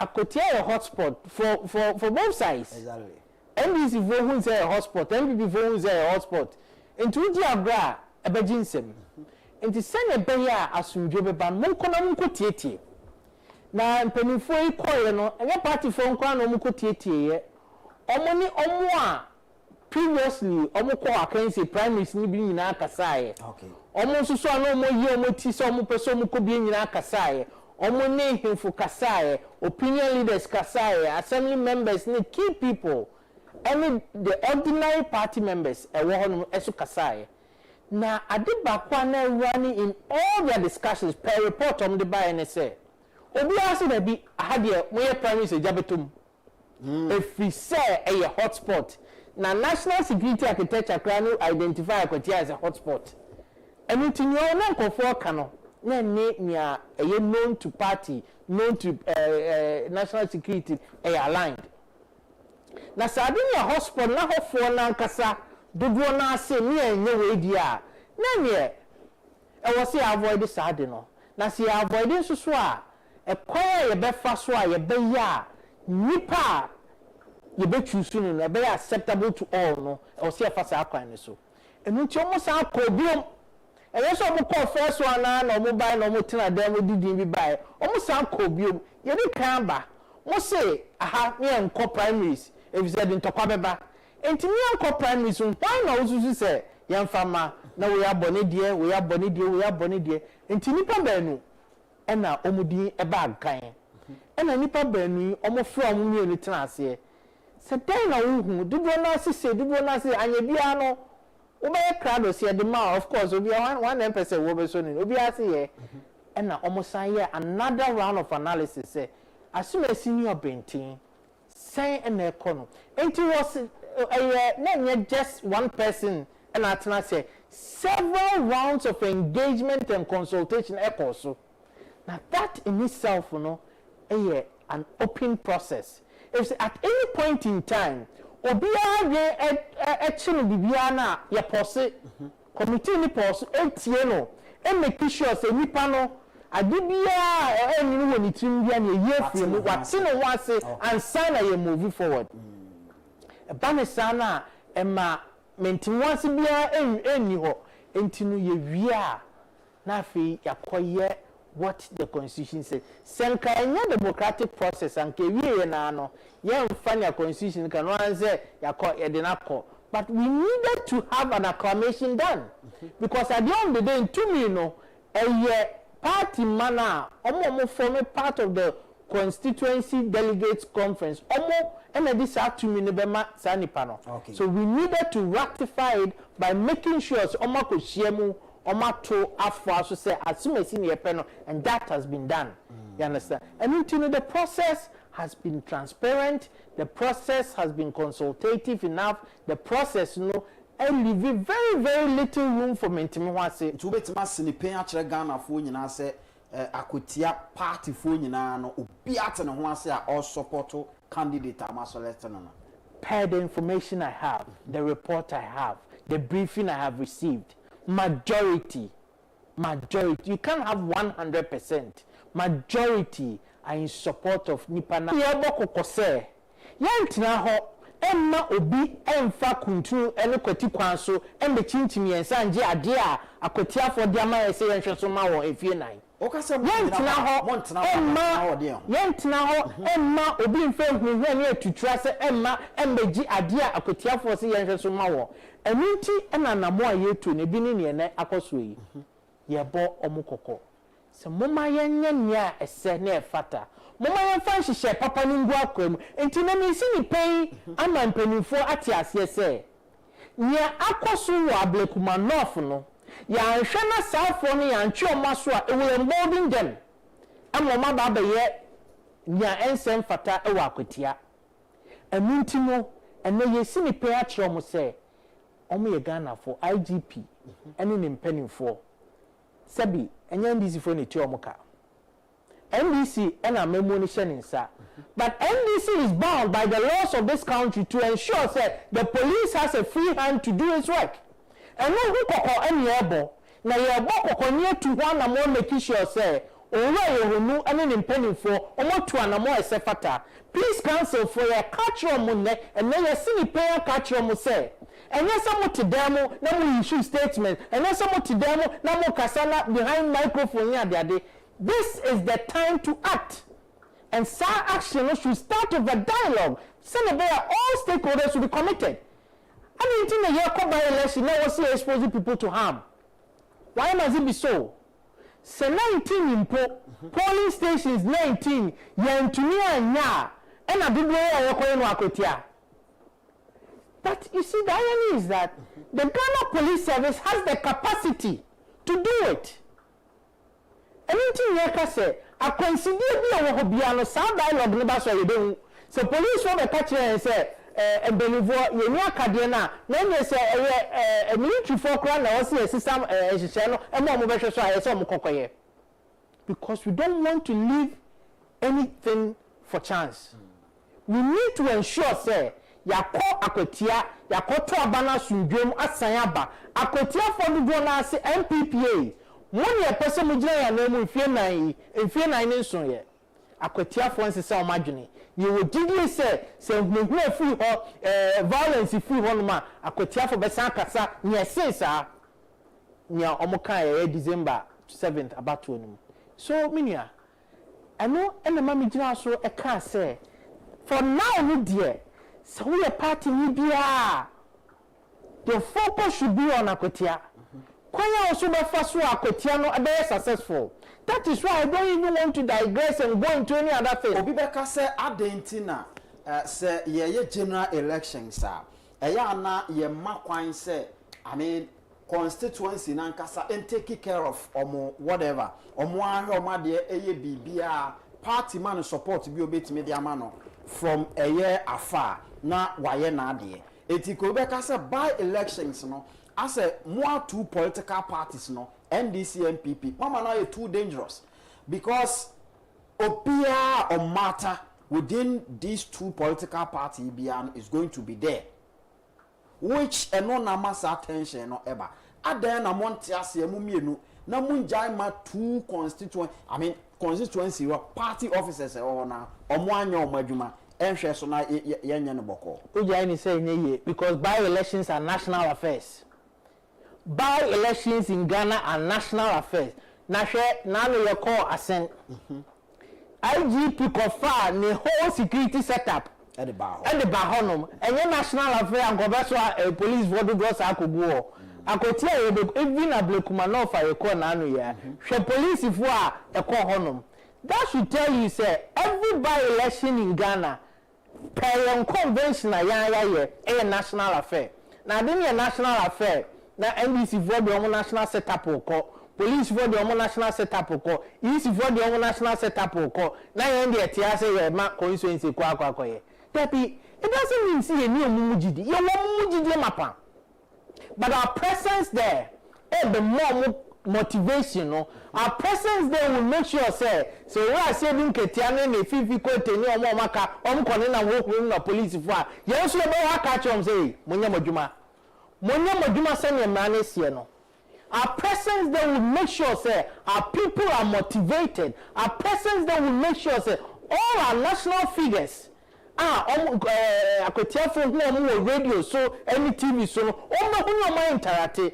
Now if say by elections here koi you are Canada compare question on more and then don't know the other party no am I vote. That is why by elections are national affairs and we are going to treat this one as such. A national affair, and I call on every party member, especially the leading ones. Making sure say you share the security agencies, and they have the capacity to provide security.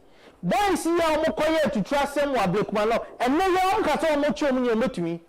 Person they say, young man, you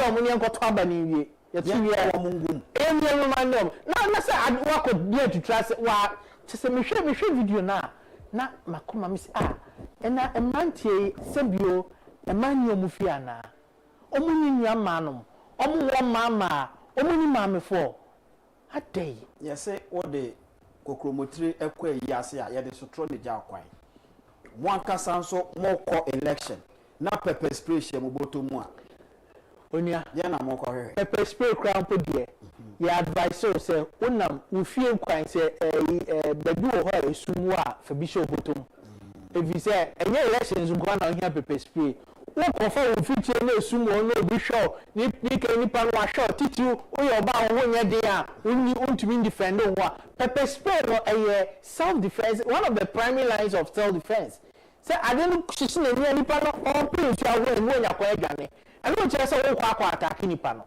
You understand? And to be a special one access I didn't below team not on Tiasia. Pepper spray one of the primary defense lines for you as an individual. And it's a whole come a sumo honor trying to trust for some mukono. Bibi tuwa untia nipa na dia ato awie papa pespray we na say we spray pepper niti wo kata wani nipa nso bie ne e kono da na sisi me na onya kwa adwane ani ntia so wo koto ahye nipa ne so. That is it. And it's a justification for foreigners and into the pepper spray omonti enioma se omonti nioma se na nipa no situation no ho a doesn't mean say okoto hye ne so odwa no be kan obi. You see, we should call a spade a spade. Now, you say, Yako, you know, Yako should uncle dear.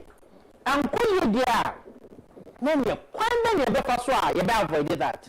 That to me is the focus. And nothing I may and then many peace council for sure. The cancer has a nature almost say, look, you need to make sure, say, I do when you say you issue statement. I say, oh, issue statement, then I. You issued a statement that take the necessary steps because more and my assume a shamansa. make sure say omo wo so mo ye o ma se de no mo nyere a mo si o mo kwan so omo kwa mo so mo nya mo ma me kan che Ghana for enya NDC for adwuma omo ye time a mo free so baby na dollar gina eno enne baby omo buy omo pija ma na kwakuduru time a mo free so se nya na niam bi Ghana for susu se enko yie enne omo buy ebinum susu se koyie edemo omo ene ade. All these are basic factors amount for cohesion to aba ewo akutia New Patriotic Party Munsuro say NDC for modern bomb ba be mo the beji to me no every month say ka say misenku eno crowd na nka say nka ma obuja adi ni mo nyenko test your popularity test your governance test adwuma why in government for these past few months. Now who said, "Nyawaye no, so akotia for ni, nyawaye no, aka akotia for aka omo akaka ekeka ho no, na yemfa mo abaso." No nyema with the violence and the intimidation ever. That we will resist. Young Kasaya national anthem say, help us to resist oppressors rule and sanity. And it will be our person oppress akotia for, will be our person that consider or the violence back. Our national anthem enjoins us to resist such oppressors. And this oppressor is predictably also. So if we Adabraka NBC officer, so if we shall resist that oppressors rule. And yekase onwa yedi adwuma na show monsa no obi anya na sede Ghana for so asem mo ka kire mo se se mo my ready se mo pese mo resist oppressors rule a mo so no 2024 Ghana for nyina tonyo mo fa Canada Agyapong mra ne ento abama mo fa ne mreo ne ento abama mo ewi akire no na madane Ghana for nkwanta Ghana for so eye mo am party ma 2.1 million it decided say ento aba emamo enu achi no Ghana for so ekire mo pepper spray emamani eye mo ya this time ye bie kwam so obi opeso 2 franc ama party ni bia no onko peke nomination mwankasa mode mwaso animani ato form national executives adwuma dem pa na moya this time mu betimi aye niama to suit the request of Ghanaians onia aye franka tuni akansi no yebi yadom wasuko research I was say your man ko free aye yehun ya eko na eniji se me won mi se akansi no yemu bi de ya say me betuma ye bi e be fie enfe bi e be ye that is the occupation of the current executive membership say we will ensure say we will run a free and fair and transparent process. Now the outcome of such a free and fair and transparent process in the UBA party for the donor epenor na Ghana for the donor subegina to and meeting America say you move there you who be echo and the same process here a big boy and back to power no you to tunase for even a minute now so be no who say about to tunase you move be kasa you move be calling the panel out if we say we have absolute faith say you must process whoever will emerge the flag bearer no e be CBM our party anymore. But I say me see the pain say so far as some of us nyame adi enkwa beche oma ya hoden na yetumi adu baabi a ya no bedu dwam no and she say be will make sure say e free fair and transparent a esisi them na se kobi se obi aswodin no no bi oso bi esisi beba some of us will call that person out. Ghana for catch them say top bottom approach yempe say my top bottom approach and one amodeko party no and she share no se ne ka no kebi mami nkebi obeka odie obi nso beka ne di ewia ne akari ye kaya ni adodo na kana na ababeye ni a ye de ye adwuma edi se kamime nka bi enkyere se wo ka odie na dodo na ase da bi odie ne emfa chinchin kyere se wo fa odie da bi enye sa na agro nyedi no enye sa na agro nyedi no kra ti dodo na aka wi so far as process adodo na femu no eye free fair and transparent no you be bound by it because that is a binding decision nyame kan say nyame si ni pain say process is ya ye be free me ahead of a year flag bearership se bibiba no be ye na bi secretary asese mu aso ho anwan no ye mu bi enkan ya no ntum ye be ma no kra na dedi se na efi me santin ye ma no kra dedi abesi ne no sa pepepe ne be to akoso ma no kra na dedi efi say bibiba na ebetie bi mu a it will mar the beauty of the whole process ebia obi be feel say enam say esisie ba mu ninti no affecting the chance na mentimi ho ase abem so we need every single member hwe nyoba we ni bia no here obia on board nya oba we ni bia no here obia on board na migini say se no beba so a ejina process is here you make sure say you free and fair we will get it and we'll get it right. All right, mene Dr. Charles Dramina aka Dr. China ena mene no edi enkomo na medical akacho say osanso a former deputy ambassador that is Ghana's ambassador to Republic of China enti wachini papa ewo wiasim now ebraso say ye studio B na ohima a order messages anono Sabato Riafi eye Mr. Riafi ba ode messages no emaye obapa etisen Mr. Nkumnyame adome ho ye pa bibia hye yi wo bibia hye kama neso green so de edamufu ankasa se me hu se Dr. China Oba no onja no ho tie wo se me nsumi di hia no no kre wo de hia pa wo de hia no ankasa Wada ma ubreni messages no famaye. Okay, and then let's start with WhatsApp the first because my own boni ache. Until we say the General Secretary and the National Executive of the NPP must tread cautiously in the upcoming presidential primaries. Whereas watch your letter in Aba. I say notice issued by the General Secretary of the New Patriotic Party inviting applications for presidential nominations raises serious concerns about fairness, transparency, and adherence to the party's own constitutional provisions.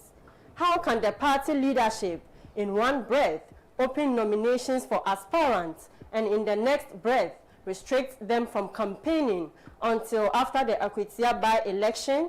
This directive not only creates confusion, but directly undermines Article 13, subsection 1, Clause 2 of the NPP Directive Constitution, which prescribes a 6-month window between the opening of nominations and the conduct of presidential primaries.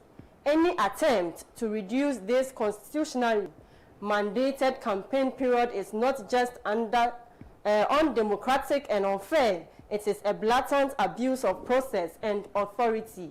This decision appears to be designed to favor a particular candidate or group.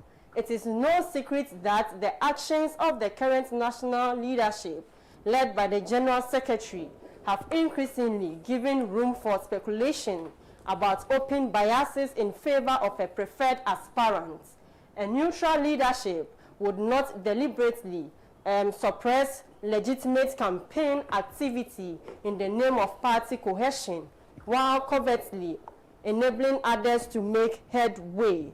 The NPP has always stood for democratic competition, internal fairness, and the rule of law, which party officers who are supposed to be neutral arbiters begin to manipulate timelines and silence others under dubious pretexts. They not only weaken trust in the party's processes, but also risk deepening internal divisions.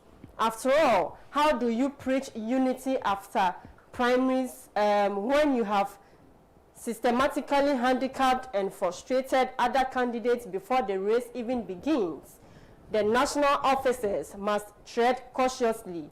The party is bigger than any individual or group. We must avoid a situation where manipulated primaries lead to frustrate support and ultimately weaken our chances in the 2028 general elections. This is not the NPP we know, and certainly not the NPP we trust. It is time to return to the values that have sustained our great tradition: fairness, openness, and integrity. Or say, how broad was the Constitution, which is the reward for Amase and the other contenders whose hope have been dashed? What about their supporters? Would they buy the marketability of this newcomer?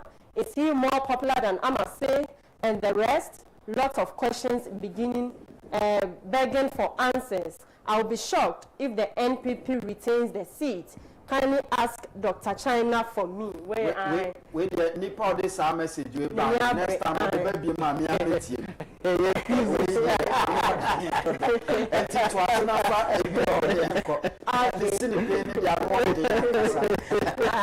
We say good afternoon, Mr. Inkum. I'm Joe Kunta, watching you inside Kwabenya. Or say, effective policing is about building trust and relationships with the community.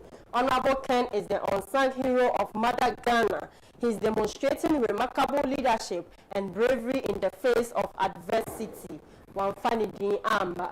We say good afternoon, Mr. Inkum. Honorable Ken has proven beyond doubt he has fought the good fight, and it's time for him to enjoy the fruit of his hard labor. Still no Ken, no votes. We strengthen our currency and grow our economy. When this is achieved, all sectors of our economy will grow, because immediately after Ghanaian independence, Kwame Nkrumah's main objective was industrialization and creating local businesses, because that's the backbone of every strong economy.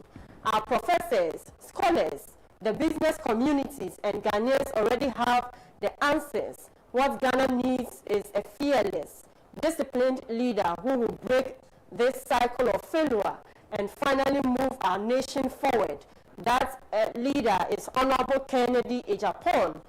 His proven business success and no-nonsense leadership show he's the one to deliver real change. NPP delegates, we cannot let Ghana down again. Vote for Honorable Ken Agyapong and let's fly. We say good afternoon, Sinupeng. My greetings to Dr. China. I campaigned and voted for him. What he explained right now means we need someone like Honorable Kennedy Kwame Agyapong to lead the party for 2028.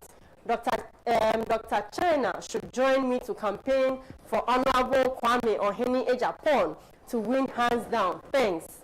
When he was campaigning for the national treasure, he said he would be paying the constituency executives.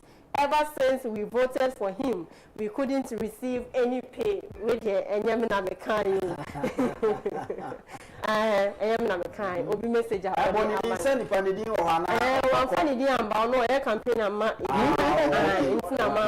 Okay.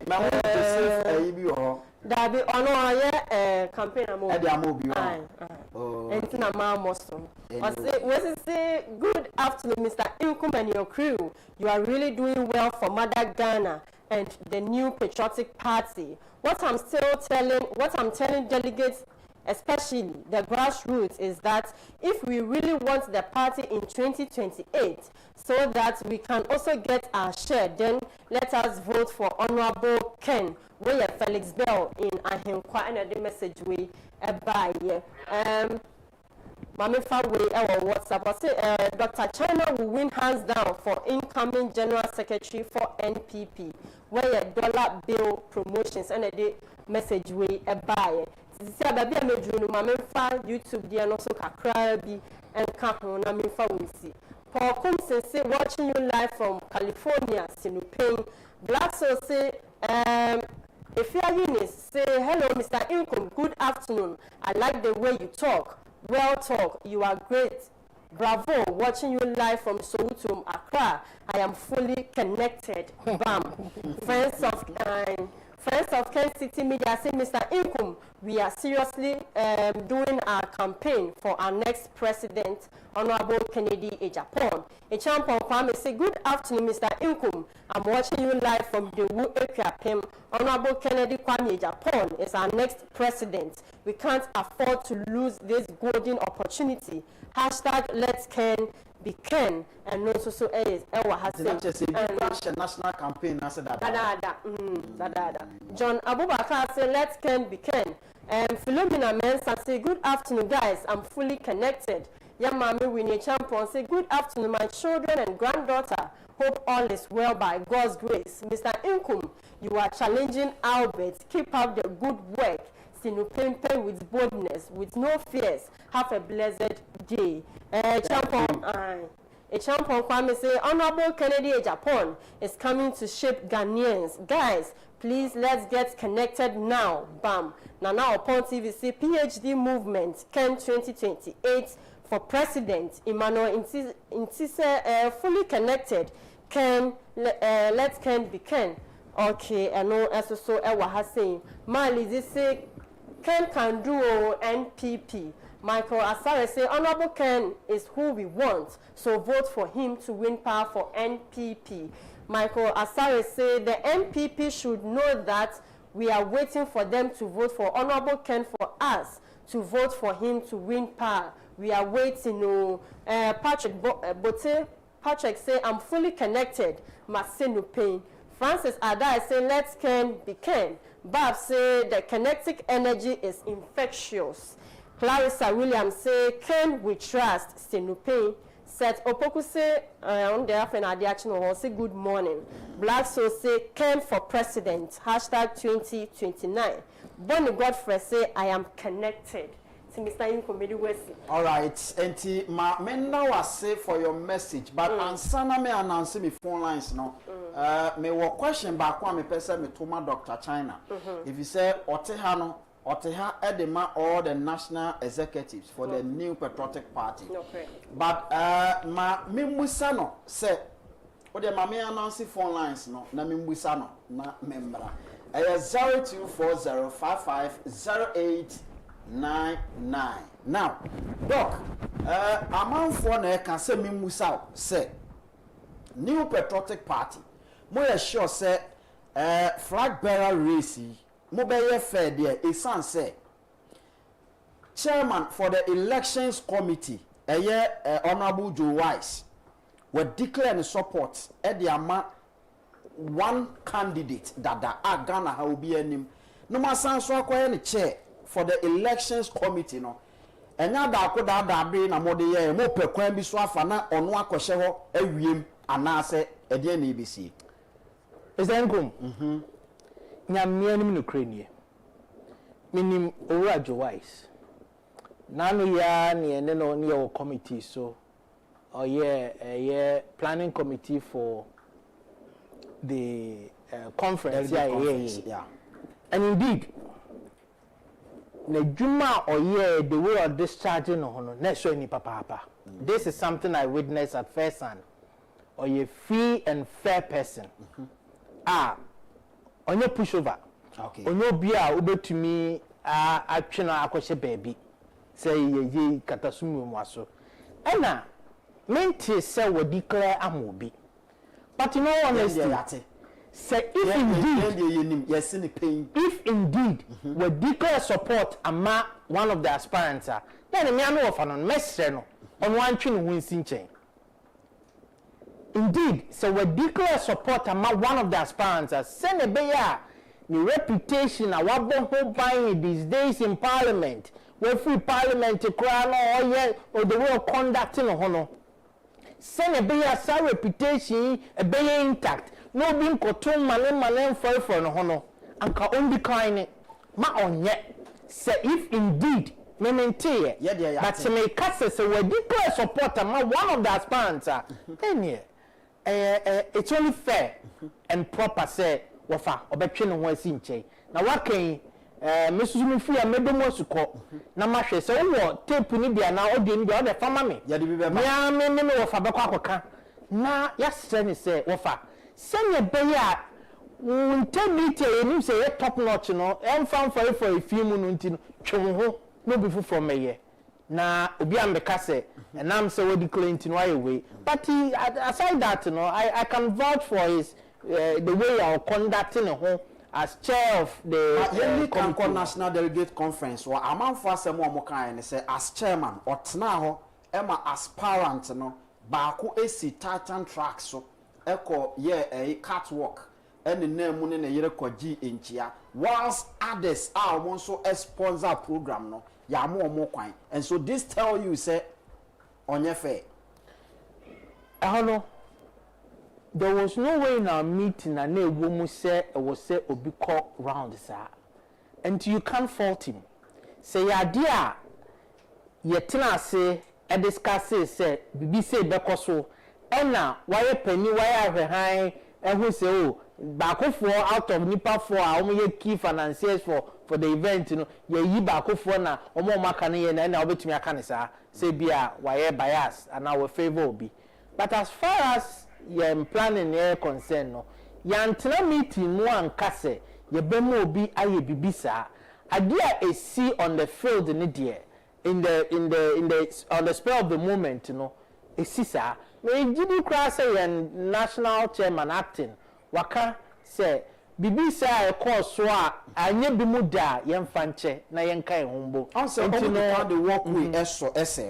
it so far as a walkway no ho ne de na chese e wo ho for dwumadie bi enti say dwumadie no ene yehunu ye and people were also expecting say as chairman for that occasion no anka bibisa esi ye no after na nke bia obetima a press conference bi amobi ahunu said their course no na nenye ho but why the silence means consent me didn't say ebia I'm not holding brief for him okay. And I mean me name spokesperson so but maybe imagine me say DIY because the leader of the party as we speak Chamambute wedi kan out to nenu to say obi biara na course no anya ne fe no anya ne de no onje mu maninka na ye move forward openi so kasa wi ana che say kasa bia aka enti no I would still say papa no de my experience with him as the chair of the committee ne mami who say oye very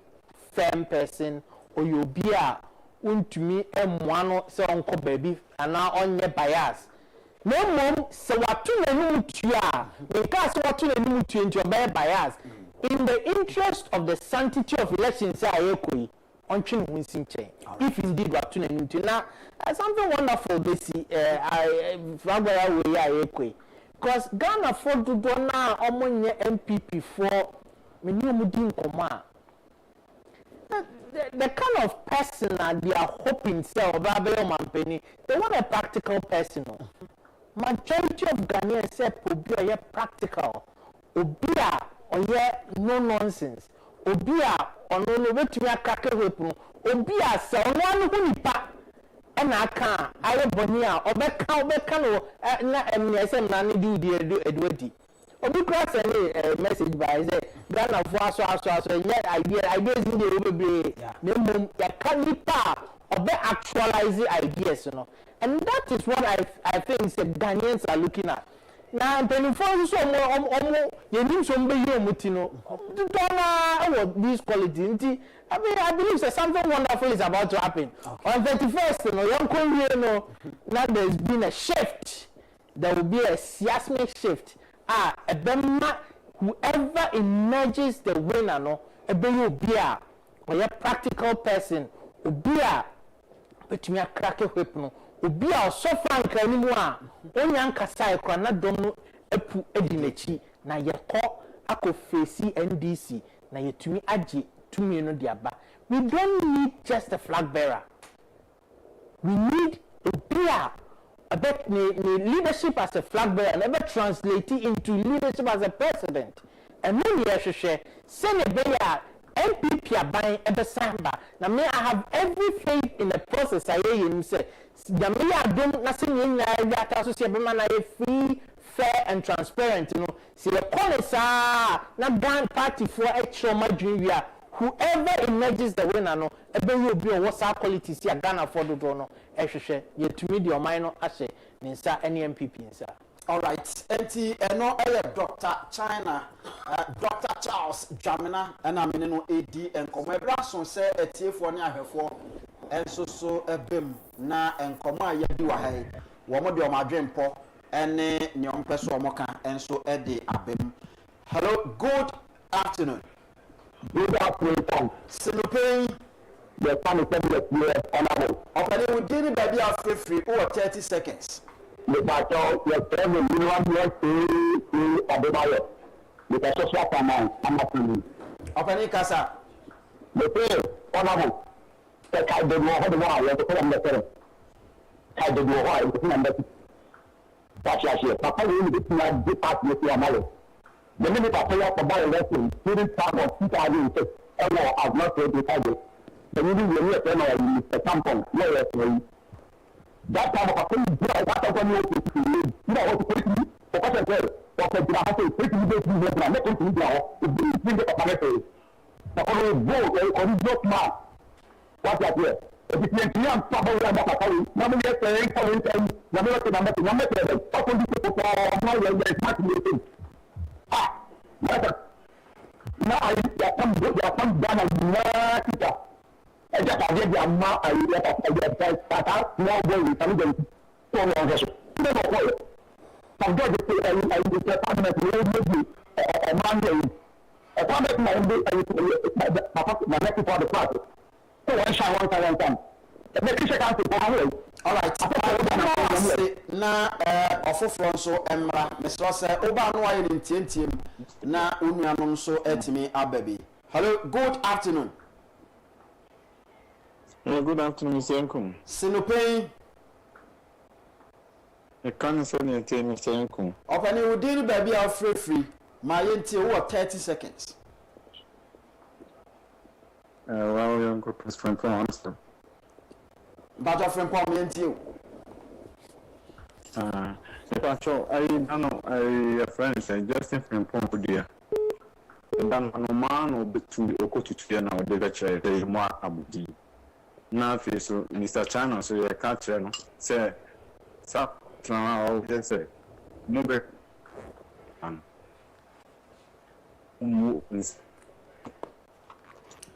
you are moving on into me for control. No, Muna, so I'm moving.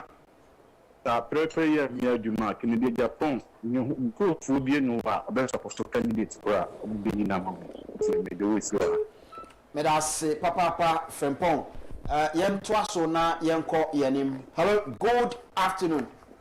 Good afternoon. Sinopay. Yes, it is a yes. But you didn't be afraid free or 30 seconds. I'm a battery friend, and I'm afraid he's the one who. Now, my intel. But my question is, there is about almost 30 polling stations. You zero. Now, our area connection, a short time, you were delegates to you vote to your primary, and choose flag bearer. It is the same people now, one man can't go to Abama, you zero. Now, one man yet campaign, I'm from my end. Yes, sir, when you see the same people now could choose another delegate or another flag bearer, doesn't make any sense to the leaders. And as a part now, yes, the question on. May I say, Papa, pass a question there.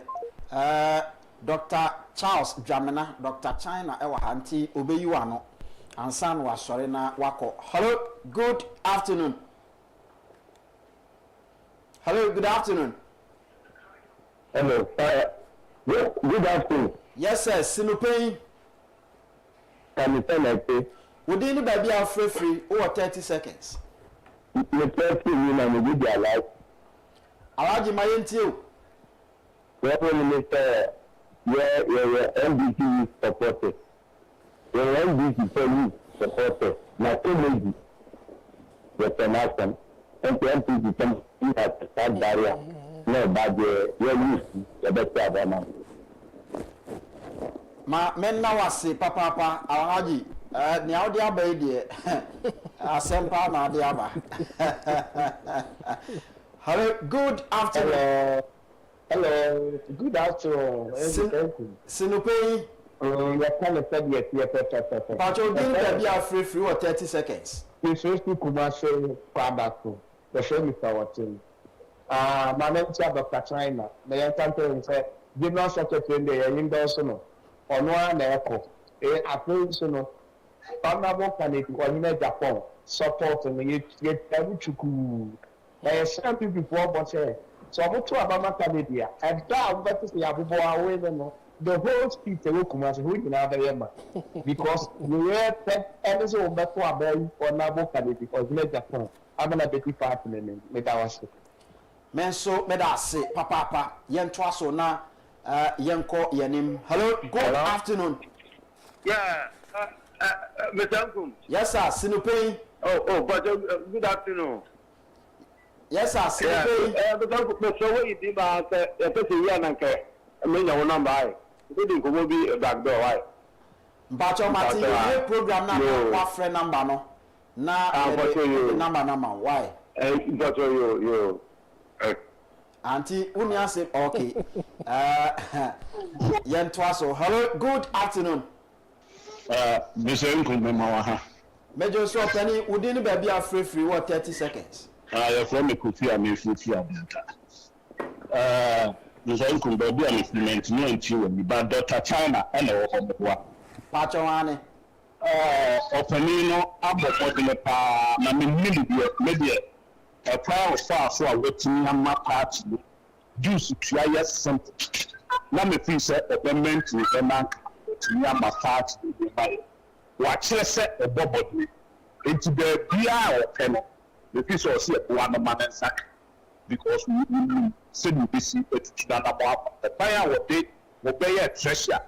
What me up party sika sem apoyi ya put shop na mesre MPP media me catch them say the future so when na mo ko say the city no a me say party and na mo ku me catch them play say mo ko say the city no a party ni pa chiche ti say the ya chiche e na tuna person na tuna it mo challenge na mo delegates se mo pese MPP party etina ho ya no more what na obiai na ba wo say about what ya o class we be so cash we yet tiga adebia yet for say we become the premier ba ya to am say akotia o mo kan e class we ya djuma it for play ana no ba mi himself nimla o bit say Joe says adentina no declare Mr. Pedro yet committee of the against oh, just what is school nearby, just your head, I bet wow, I bet. Now, what's what I must say, and come. I never quit, and you're preparing job. And I didn't come with that.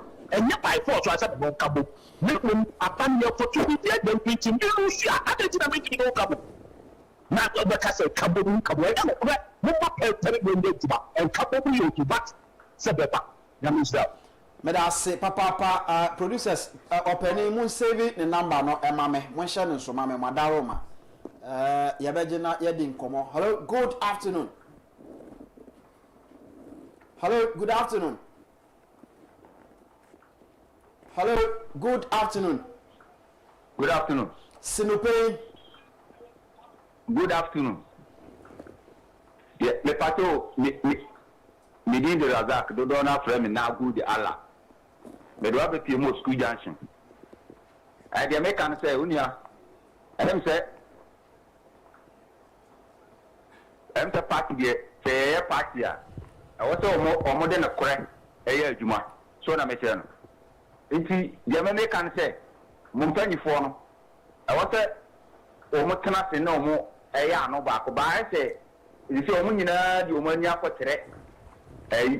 Baumia, Ubia, who don't put a Baumia echo. So, and see, and on them one party no. Intimidate the American say, oh, had or mine who could a very decent piece of power, or mine who could come up. So, and a mobile, no guava from the Biaba form. eti de de ni ma se wa he aba mi na no mo de na beba ama ya ka na hwepom ya da ase.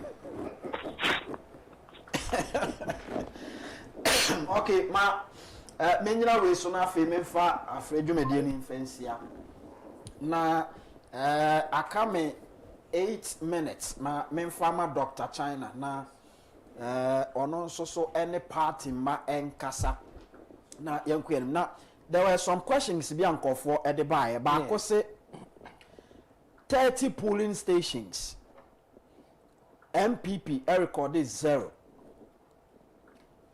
MPP for ma wo ha no mo ye campaign munya 0 e wo ho na we ni nyina na candidate amode ne ko ye still an mo da so di akire enkofo e declare ma no openly obi animu no and na more national executives mama na be ye chairperson for elections committee say on me danda ne mani dia ene na mo amujejreje question no yo Mr. Nkum send medical akado fa ora Joe Wise there no in fact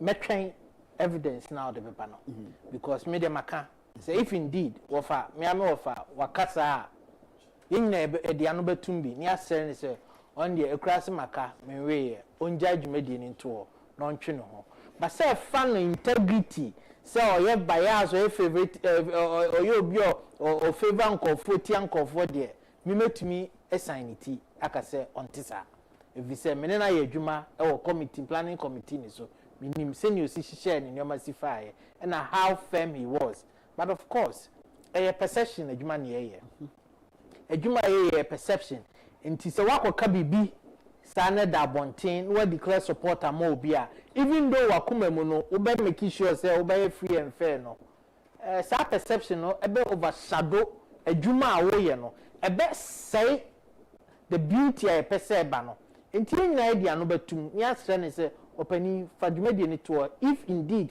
we have that evidence anya sa dia mesre yenya no mugidie no beye na se yenya evidence no so a ye beye we our haji so frefi nima oka se ono oda youth group bi ano na omo ye NDC fo adwuma no omo ye na omo si ni pain se New Patriotic Party mo de Kennedy ohene Agyapong akompre ko eba omo nyina ebeto ama ya dana sisu esi ni pain na mesumi si ni pain se nye Ghana fo ehwehwe se MPP delegate ye be ne se ye be yi obi a oye practical obi a busu a oye obi a ye ka job creation otiase obi a ye kase ye chichi security otiase obi o security hunim de obi o sa practical experiences we nyina Ghana for hwehwe se MPP for